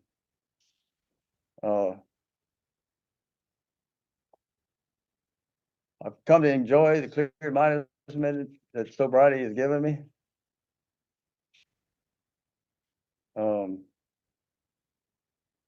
I know you'll see in my record that I had a problem with marijuana a couple of times here, and since then I realized, since taking Living in Balance, I realized marijuana is also a problem. It never was a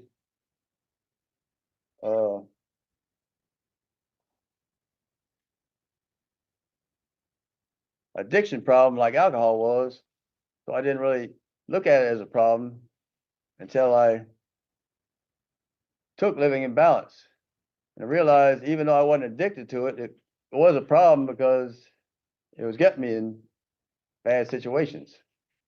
So I learned to leave that alone also.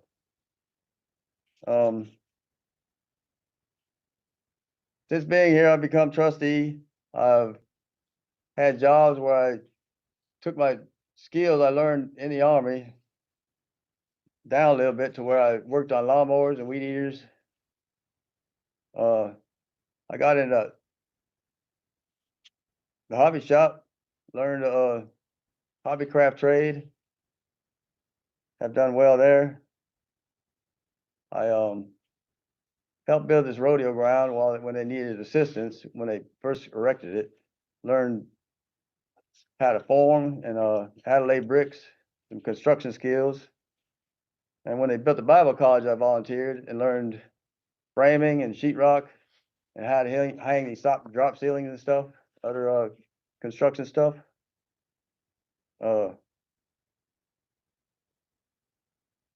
For a good while during my trustee stint, I worked at Camp J at the tool shed. As I said, I pass out tools, I fix the lawnmowers and weed eaters, I cut grass sometimes, I handle the caustic materials like soap, gas, and stuff. And then in 2018, Camp J was shut down, so I was transferred to Camp C, where I reside now.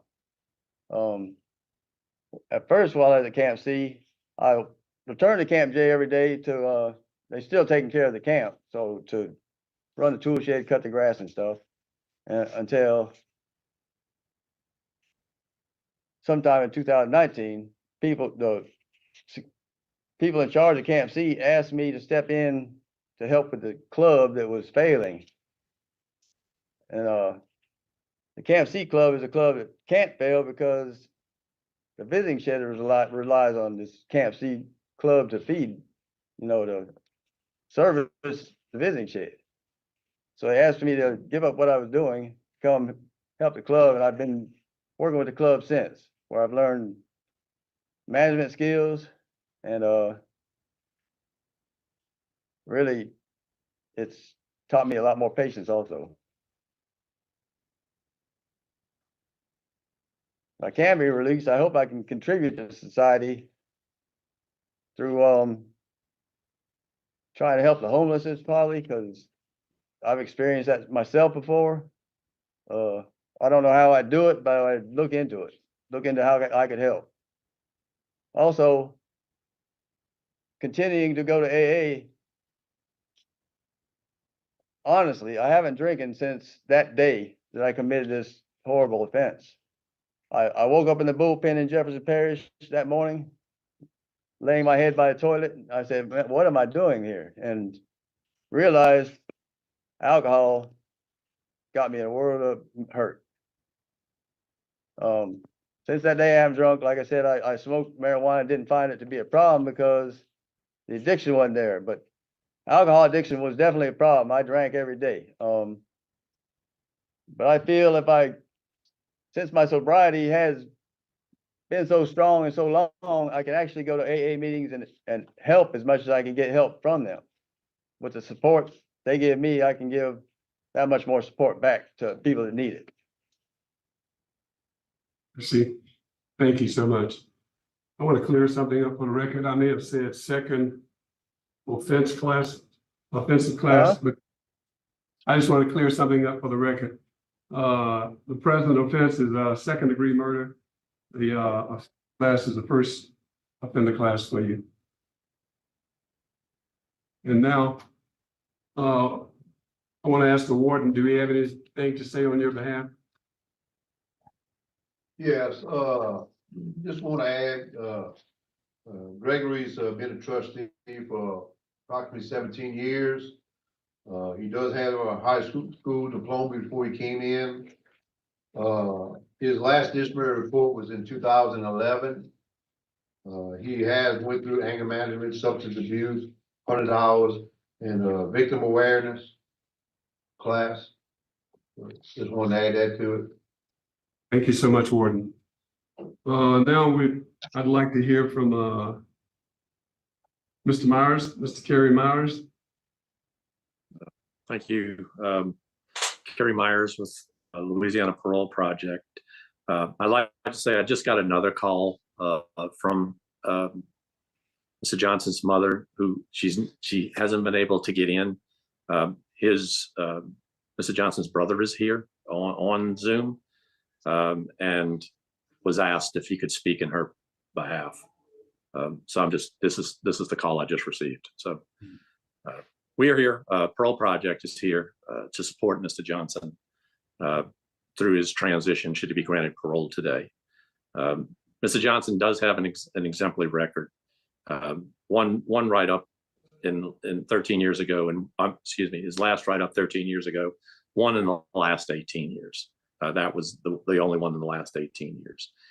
He has a long-term plan to go to live in Texas with his mother once he would complete Parole Project.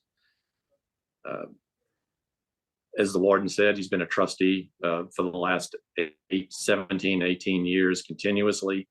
It shows his level of maturity. He acknowledges his alcoholism and his need for continued AA, not just while he's incarcerated, but recognizes it and is going to take the steps and has a plan to do that. We'll provide him with the needed transitional services during the time he's with us, and that'll include helping him reintegrate into society, learning social norms, the technology that requires of things like financial management in everyday life. He'll have mentorship. He'll have a full-time case manager who's going to mentor him through this transition. And we believe that Mr. Johnson is adequately prepared to return, and ask this board to grant his parole today. Thank you so much, Mr. Myers. Now I would like to hear from his brother, Glenn Johnson.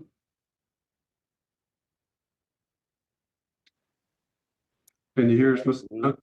Hello, can you hear me? Yes. Good afternoon. Thank you for listening to me. I was not intending to speak today, so this will be a little bit off the cuff. But I just want to kind of start off with who Greg was before he was incarcerated. He was not a person known for violence. He was very talented, very capable individual. But when my parents divorced when he was a sophomore, he kind of became disoriented. It disoriented all of us. And after graduating high school, he was working with UPS, and was actually moving up very quickly with them. And he also got involved with the Army Reserves. The Army Reserves actually offered him a scholarship to West Point, which he was considering when these events occurred. And it was very devastating to all of us that this happened. We saw that he had a difficulty with alcohol, and it was my dad's recommendation that he join the reserves, and that I think partially helped. But it was his way of coping, and being as young as he was, he didn't understand the trap that he was in. He has certainly expressed remorse for the situation that he was involved with.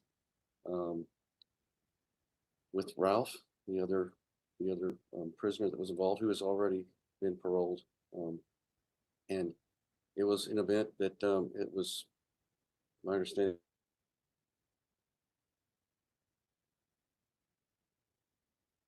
in his life, but he is recognizing that this alcohol addiction and any kind of substance abuse is going to lead to difficulties. And I have a text that he had in a message that he had sent to my mother the other day.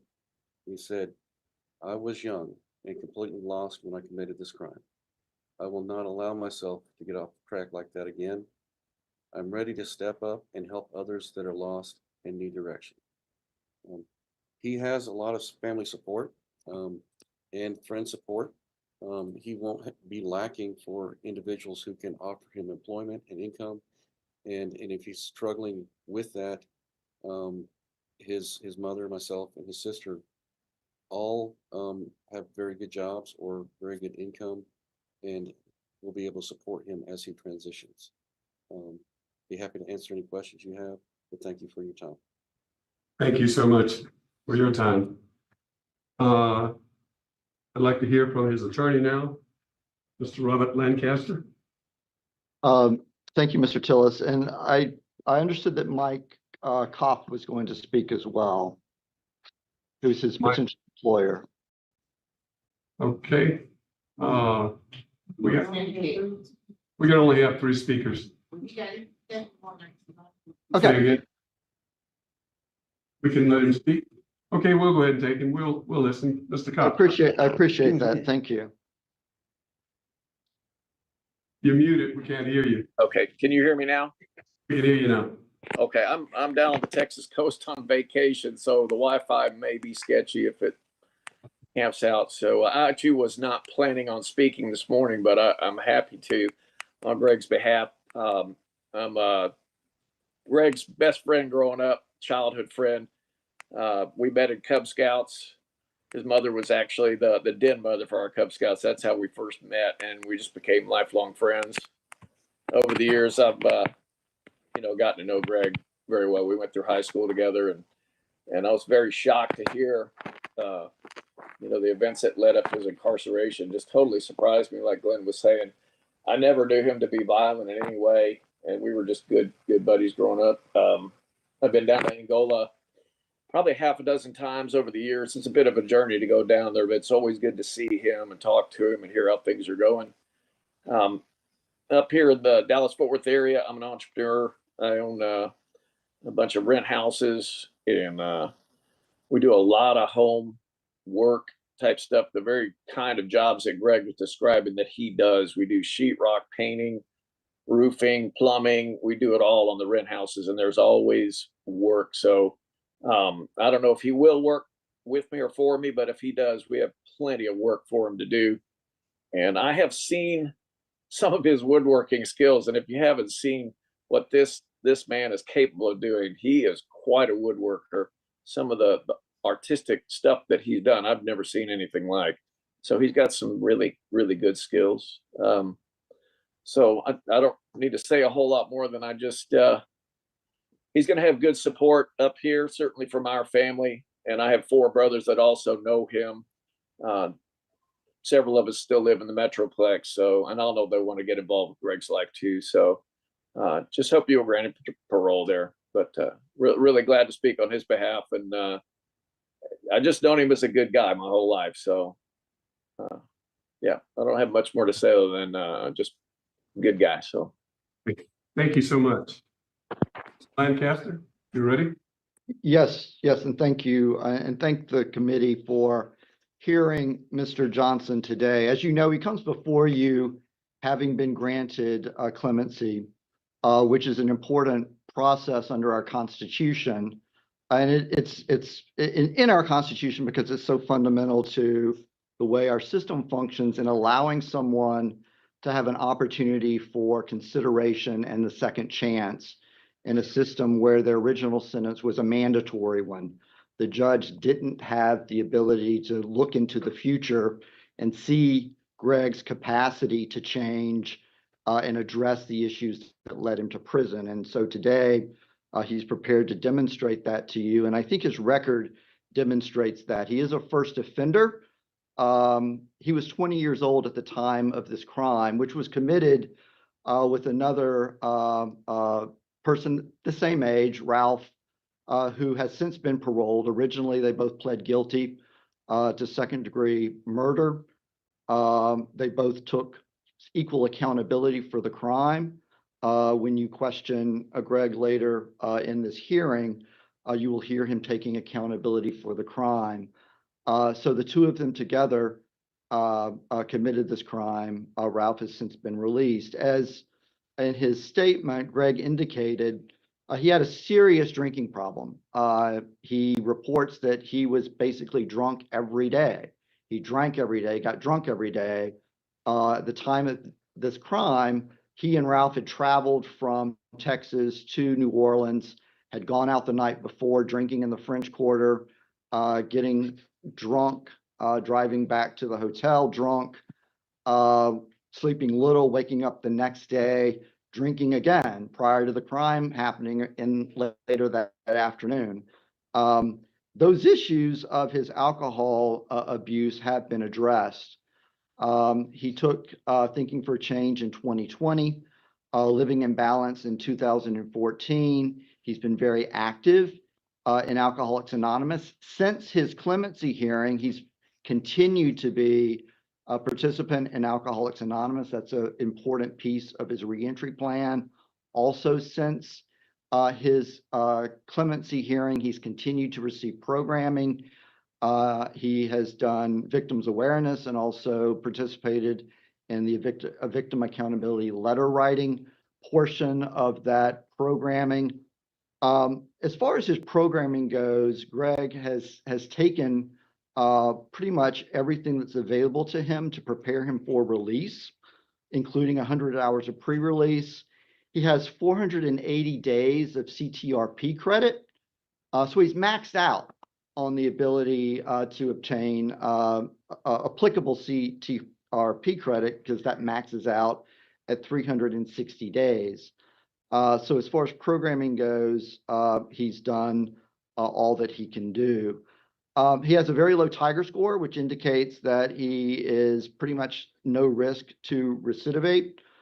His trustworthiness and dependability has been recognized by the institution, not only with his Class A trustee status, but the jobs in which he's had. He mentioned his placement in Camp J as a trustee.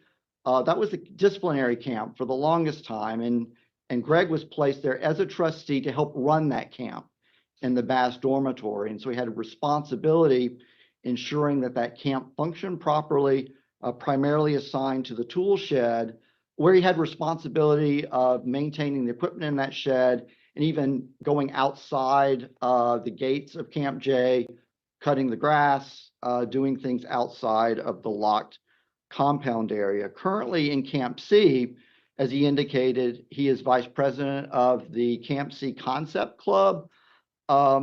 And that's more than what it just sounds, and that this is the inmate-run club for that institution, which provides all of the food services during visitation, has a role in ensuring that organizations within that camp have what they need. Greg reports it's like running a small business, really a social benefit organization, kind of a nonprofit small business with a significant budget. About $10,000 runs through that camp each month. So we're looking at an organization that manages $120,000 a year, and Greg being vice president. He was asked to take on that role primarily because of issues that existed in the Camp C Concept Club prior to him taking that role. That club was really going downhill, and so he was asked to step up and do that work.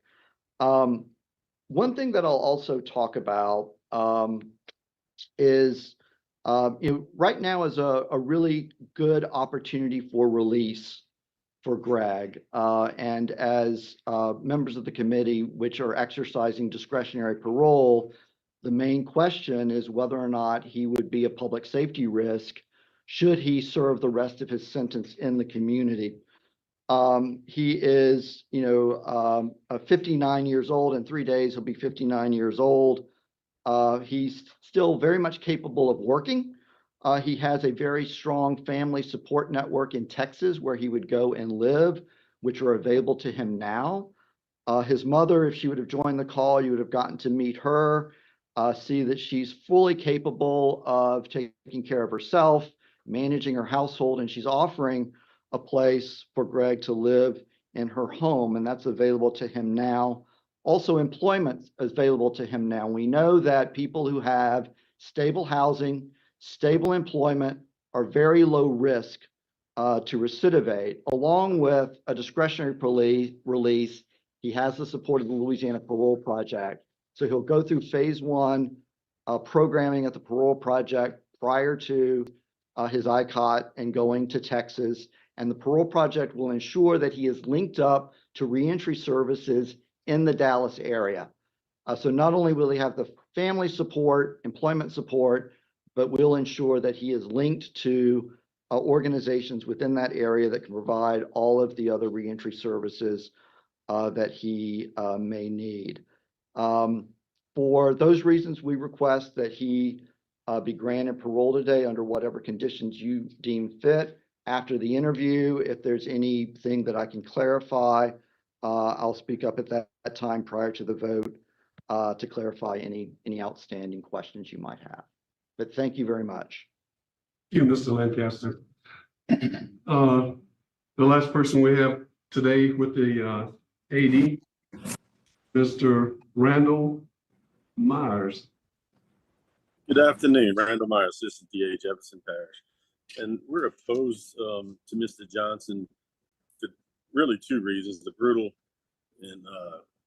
nature of the offense in which Mr. Daniel McIlvaine was killed, and I know that he did attempt to flee to Texas, but then was caught in Gramercy, and this remains victim opposition, and is not close members of Mr. McIlvaine's family who were able to participate today, but the record does show some victim opposition. I attempted to contact one woman who is, as I think in the record, she did a victim opposition statement, but I was not able to contact her. In looking at Mr. Johnson's record while incarcerated, I disagree a little bit with what Mr. Lancaster said regarding his programming. I find the programming to be fairly limited. It's been since 2016 that he took most of the programs of 2016 and prior to that, thinking he did the 100 hours in 2016. He did do Thinking for a Change in 2021. There was nothing between 16 and 21. Then after the pardon hearing, he then took the two victim programs, and there's been nothing else, and that's a little bit concerning to me. I had a couple of questions that I wrote down that I would like to have seen answered, and Mr. Lancaster, I think, answered one. And there are no certificates of record showing that he was participating in the NAAA program. Any meetings during the course of his particularly recent time at Angola. Mr. Lancaster stated that since the clemency hearing, he's been active in those meetings, but I don't see anything of record to say that. And did he just start doing that after the clemency hearings? Was he involved prior to the clemency hearings with the AA and NA meetings? Because that alcohol abuse seems to be a significant issue in this matter. Looking at his record, he's got a couple of certificates from the Northwest Missouri Community College. And in my mind, I question whether he had obtained any degrees from them. He had some perfect attendance certificates and some certificates showing he did well at the college in the courses. If he didn't get any diplomas, I'd like to know why not. I think that's an important thing for us to look at.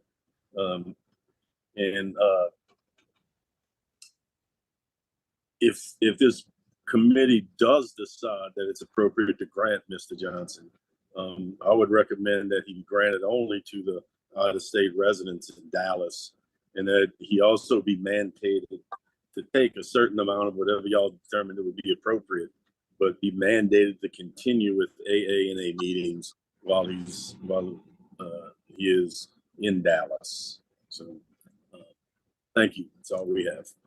Thank you so much. Mr. Johnson, your case is being handled by Ms. Ledoux, and she will start the questioning, and the rest of the board will follow. Mr. Johnson, were you initially charged with first-degree murder? Yes, ma'am. And second degree was given to you as a plea bargain? Yes, ma'am.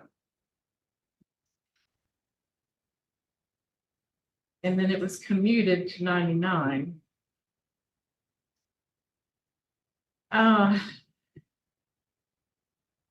what happened with your co-defendant has been paroled, Ralph Dawson? How was his release? What was the mechanism for his release?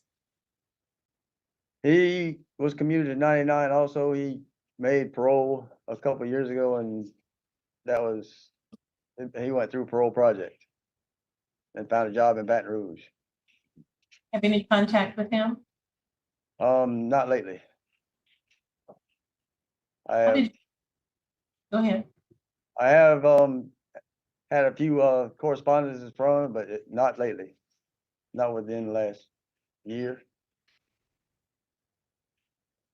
How did y'all get connected to commit this crime? Why did you leave Dallas and go down there together? Y'all were working together, or y'all were just on a little vacation trip, or? Well, he had a girlfriend that had a roommate that used to live down here in Metairie, and she had left a car down here before moving to Dallas, and they were headed down here. She said we could follow them down later on because they left like that Thursday. We came that Friday after I got off work. But she said if we came down here and got the car going, that Ralph could have that car and he could bring it back to Dallas. So we came down here under the pretense of getting this car. Was he your friend? Is that what? Well, you and Ralph was friends? Ralph was a friend. Okay. Wondering. I do want to point out something. You realize that marijuana was not good for you, right? And so you quit the marijuana. I realize it's a problem for me. Okay. What about the rules? Was breaking the rules a problem? Because like you did the marijuana, but it was against the prison rules. So you quit just because marijuana wasn't good for you. But what about the prison rules? Yes, it was a violation of prison rules, and that was also. That's how it ultimately became a problem for me. Breaking the prison rules, and I actually, on my last write-up, lost my trustee status for a brief period of time behind breaking the rules. And I realized, well, it's not worth this. I worked my way. It took me a long time to make trustee anyway. And to lose it like that made no sense. So. Okay, I don't have any other questions. Mr. Boris? I don't have a question.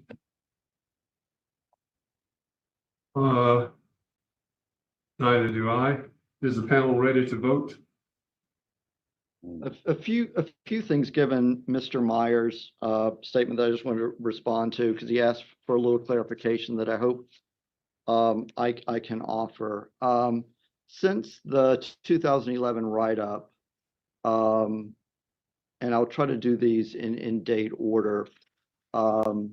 Mr. Johnson has had Thinking for a Change in 2021, Cage Your Rage in 2013, Living in Balance, both 1 and 2 in 2014, 100 Hours of Pre-Release in 2016, Thinking for a Change, I already mentioned in 2021. As far as there is an Alcoholics Anonymous certificate that I did place in the packet, so you should have that shows his continued demonstration in AA. So those programs were specific after that 2011 write-up, and those are the programs which have led to his access in CTRP credit on his master prison record. So he has addressed, I think the record demonstrates both his alcoholism and the 2011 write-ups. Mr. Meyer also raised the question of the participation in the Missouri Community College program that did exist at Angola in the early 1990s. At the time Mr. Johnson participated, that was through a Pell Grant program to pay for that community college, which the Pell Grant program went away. And that community college program also became unavailable to folks at Angola. And so Mr. Johnson was unable to continue and complete that program, although his initial participation, perfect attendance, and Dean's List demonstrates that had that remained available, he would be most likely to have participated and completed that program. So I hope that clarifies some of the issues that Mr. Meyer asked questions about. Thank you. Thank you so much. Is the panel ready to vote? Ms. Ledoux? Mr. Johnson, my vote is to deny today, and the reason I'm going to vote to deny is because I have heard through what you've been saying. In my mind, I'm not sure your mind is ready for release. And I believe that you get a break from first-degree murder to second-degree murder, and now you've been, commutated to 99. I just feel like there's need for a little bit more work. So you do have law enforcement opposition, and you have some issues I think you need to continue to work on. But to deny. Mr. Boris? I'm going to concur with Ms. Ledoux for the same reason. And my vote also is to concur. You've been denied today, Mr. Johnson, and this ends our session with you.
Good afternoon.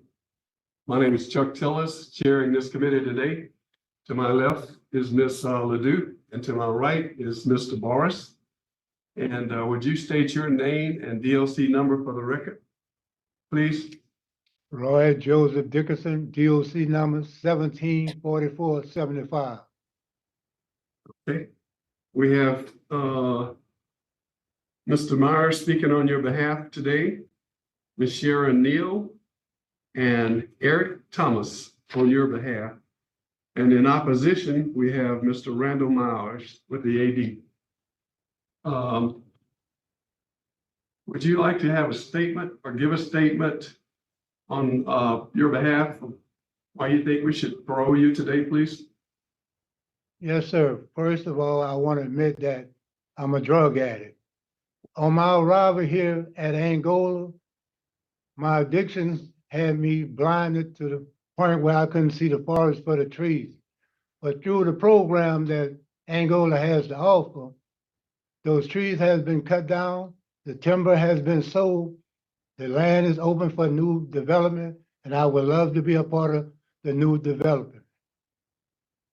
Okay, I didn't read off the offenders class, forgive me, your fourth offender class, your sentence has computated, and now we can move on. Are you finished? Yes, Did you sir. want something else? No, sir. Okay. The warden, do you have anything you'd like to say on his behalf? Yes, sir. Mr. Dixon has a good disciplinary record. Last DV report he received was back in 2010. He has participated in a lot of programs, including victim awareness, living in balance, anger management, Tapuco. He has a high school diploma that he received before coming to being incarcerated. He's been a trustee for approximately 14 years. I would like to add that, knowing that he was coming up for parole today, I have several staff members. If they could, they would really love to come sit right here and talk about the good things he does. I've only briefly been here for 4 months at Angola. I come from Raymond LaBoard Correctional Center. And in my 4 months of talking to him several times, he does a very good job here. He does. He's very well respected through the inmate population and stuff, and staff, and again, like I said, there's a lot of staff that would really love to come and sit right here and talk about him. I just want to let y'all know. Thank you. Thank you so much, Ward. We're gonna, Sharon Niels, your sister, want to speak on your behalf. Miss Niels? Yes, my name is Sharon Neal, and Roy's my younger brother. We not quite a year apart. And it's funny because we're the same age for 16 days. So that kind of makes us even closer. I love my brother very much, and I support him, and I'm backing him 100% because he's a changed person from the person that got in trouble years ago. Our family has been through a lot of traumatic things since his incarceration. I'm not the matriarch of the family, but I feel like I am because everybody bring their problems to me. I'm willing to do whatever I can to help Roy get on his feet. And if nobody else can see the change in him, I see the change in him. I love him, and I would love very much for him to be released where he could come home and be a part of our family again. Thank you so much. Your son, Eric Thomas? Yes, sir. My name is Eric Thomas. I miss my father dearly. He's from 1999 up to 2004. I could see a change. I could see a difference, and I can even hear in his voice. When he talks to me on the phone, he concerned about my well-being and what I'm doing, and am I doing what I'm supposed to be doing? But I also want him to come home and be a part of his grandchildren's life. I have two girls and one boy. 17 for my youngest girl.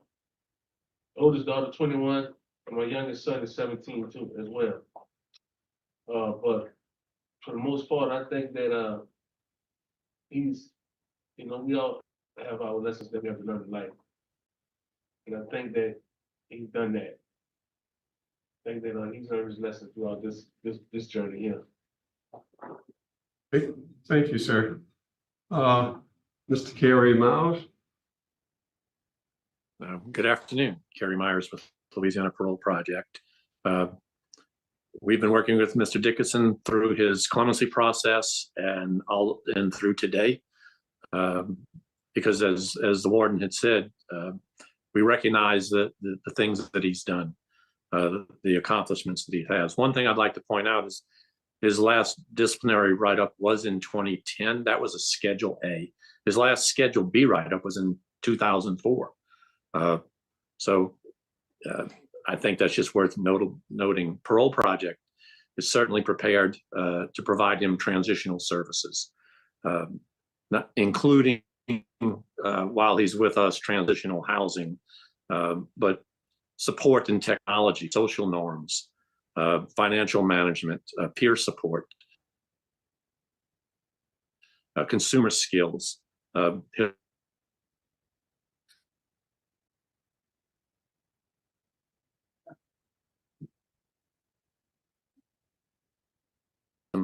Should he be granted parole today? I think that our program is exactly suited for people like Mr. Dickerson.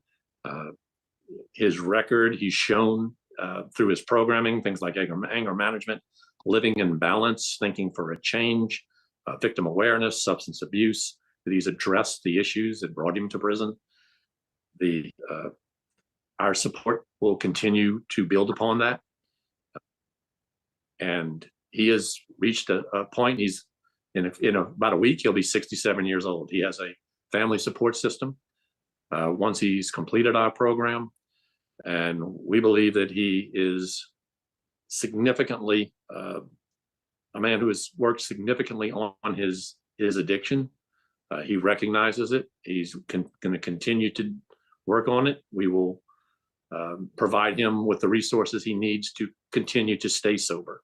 So we just ask this board to consider those reasons and the fact that he's got a tremendous amount of support from the administration and would grant his parole today. Thank you so much, Mr. Myers. Now we hear from the AD, Mr. Randall Myers. Good afternoon, Randall Myers, Assistant DA, Jefferson Parish. We're opposed to Mr. Dickerson because of the nature of the offense. He made a homemade bomb and threw it into a residence at 4 a.m. Because of a dispute he had with the resident. Fortunately, that lady and the baby in the house got out without being harmed. I spoke with Ms. Robinson this morning, the victim, and she is opposed to his request for parole. She didn't feel like she was able to participate due to some health problems. She didn't think that it would be good for her health, some health issues that she's experiencing. Mr. Dickerson has a very extensive criminal history from 1974 till his incarceration in 99. And really the only substantive programs that I've seen him take in the last 10 years were Thinking for a Change in 2018, 100 Hours in 2016, Victim Awareness in 2020, and the Tabuku program in 2024. So based on the limited programs and the victim opposition, we're opposed to his request. Thank you so much. Mr. Dickerson, your case has been assigned to me today. Yes, sir. And what I'd like to know is what was going on? What happened? I read your case. Tell me in your own words, what was going on? What happened? Were you on drugs or? Yes, sir, I was. Well, I met Mrs. Robinson through a mutual friend. And we became friends. She invited me into her home to watch movies, interact with her kids. I used to help her kids with their homework and school projects. And Mrs. Robinson found out I was a drug addict. I was across the street from the friend, the mutual friend house, stayed up directly across the street from her. And she came out of house and came across the street and told me that she wanted to end the friendship because of my drug addiction. And me and the friend, we were sitting in his driveway drinking beer. And I became frustrated and began to consume more beer. And after I departed from the friend, I got together with some more associates and we drank a little more. I snorted some cocaine and I went home that night. And Mr. Robinson came down to my place of residence and told my son and my daughter-in-law, who reside at the same address, about her decision. And I became more furious. And it's true, I made a homemade bomb. And about an hour or so later, went down to her house and threw it through the window. So you were trying to took kill her? Trying to Sir- burn her up? You were trying to burn her up or just burn the house down or No, what? sir. No, sir, I really wasn't. I was just trying to scare her. I made a bad decision. Mrs. Robinson never did anything for me to really act the way I did. It's just that I couldn't handle the rejection. I was under the influence of drug. I wasn't thinking properly. Or should I say, I wasn't thinking at all. I see. How long have you been incarcerated? Right at 26 years, sir. Okay. So what have you been doing? Taking any classes, any drug abuse classes? Yes, sir. I took substance abuse. I took all the class that is required and some that is not required. Since I got here, I've been constantly involved in taking classes. I have all the classes that they suggest that we take and even more. And when was your last write-up? I think the warden said it. When was your last write-up? In 2010? Yes, sir. Okay. Are you a trustee? Yes, sir, I am. How long have you been a trustee? 14 to 15 years. Class A, never lost it. Okay, Mr. Tillers. I'd Yes, like to sir. add something. You know, he's a trustee, but the type of job he does, he actually works in a laundry at the trustee camp. You know, so, you know, he does a lot more than an average trustee does. I just wanted to add that. Okay, thank you so much. At this time, I don't have any more questions. Ms. Ledoux, do you have any questions? Mr. Bars? More like, something to document for the record. Looking at what Mr. Randall said about your career, as a criminal, you got 22 arrests with 32 different crimes, and 13 of those involved a person, although you're still just a fourth offender. That's a pretty healthy record. I just wanted to let you mark that for the record. I don't have any questions. Is the board ready to vote? Let me ask you, are you 68 years old? Yes, ma'am. So you were 43 when you committed this crime? Yes, ma'am, I was.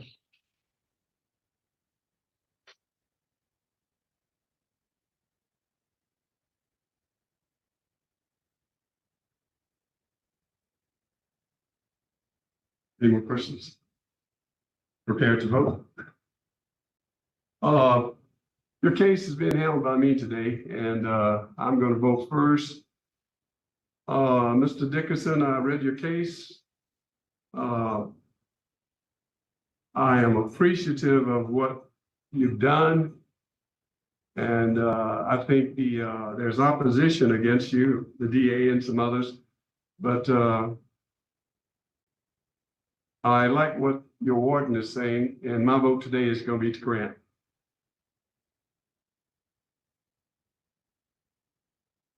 Mr. Forrest? Barra? Well, I see all opposition from law enforcement. I see the victim opposition, and I see a fourth offender with a long criminal record and a crime that could have resulted in people being killed.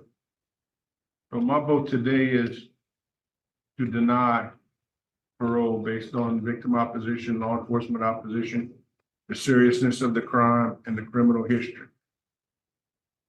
Ms. Ledoux? I'm a little taken back by the overwhelming support you have there at the institution. I would grant parole with the condition that you never live in New Orleans or Jefferson Parish again. I don't think that's a good place for you. But you needed a unanimous decision.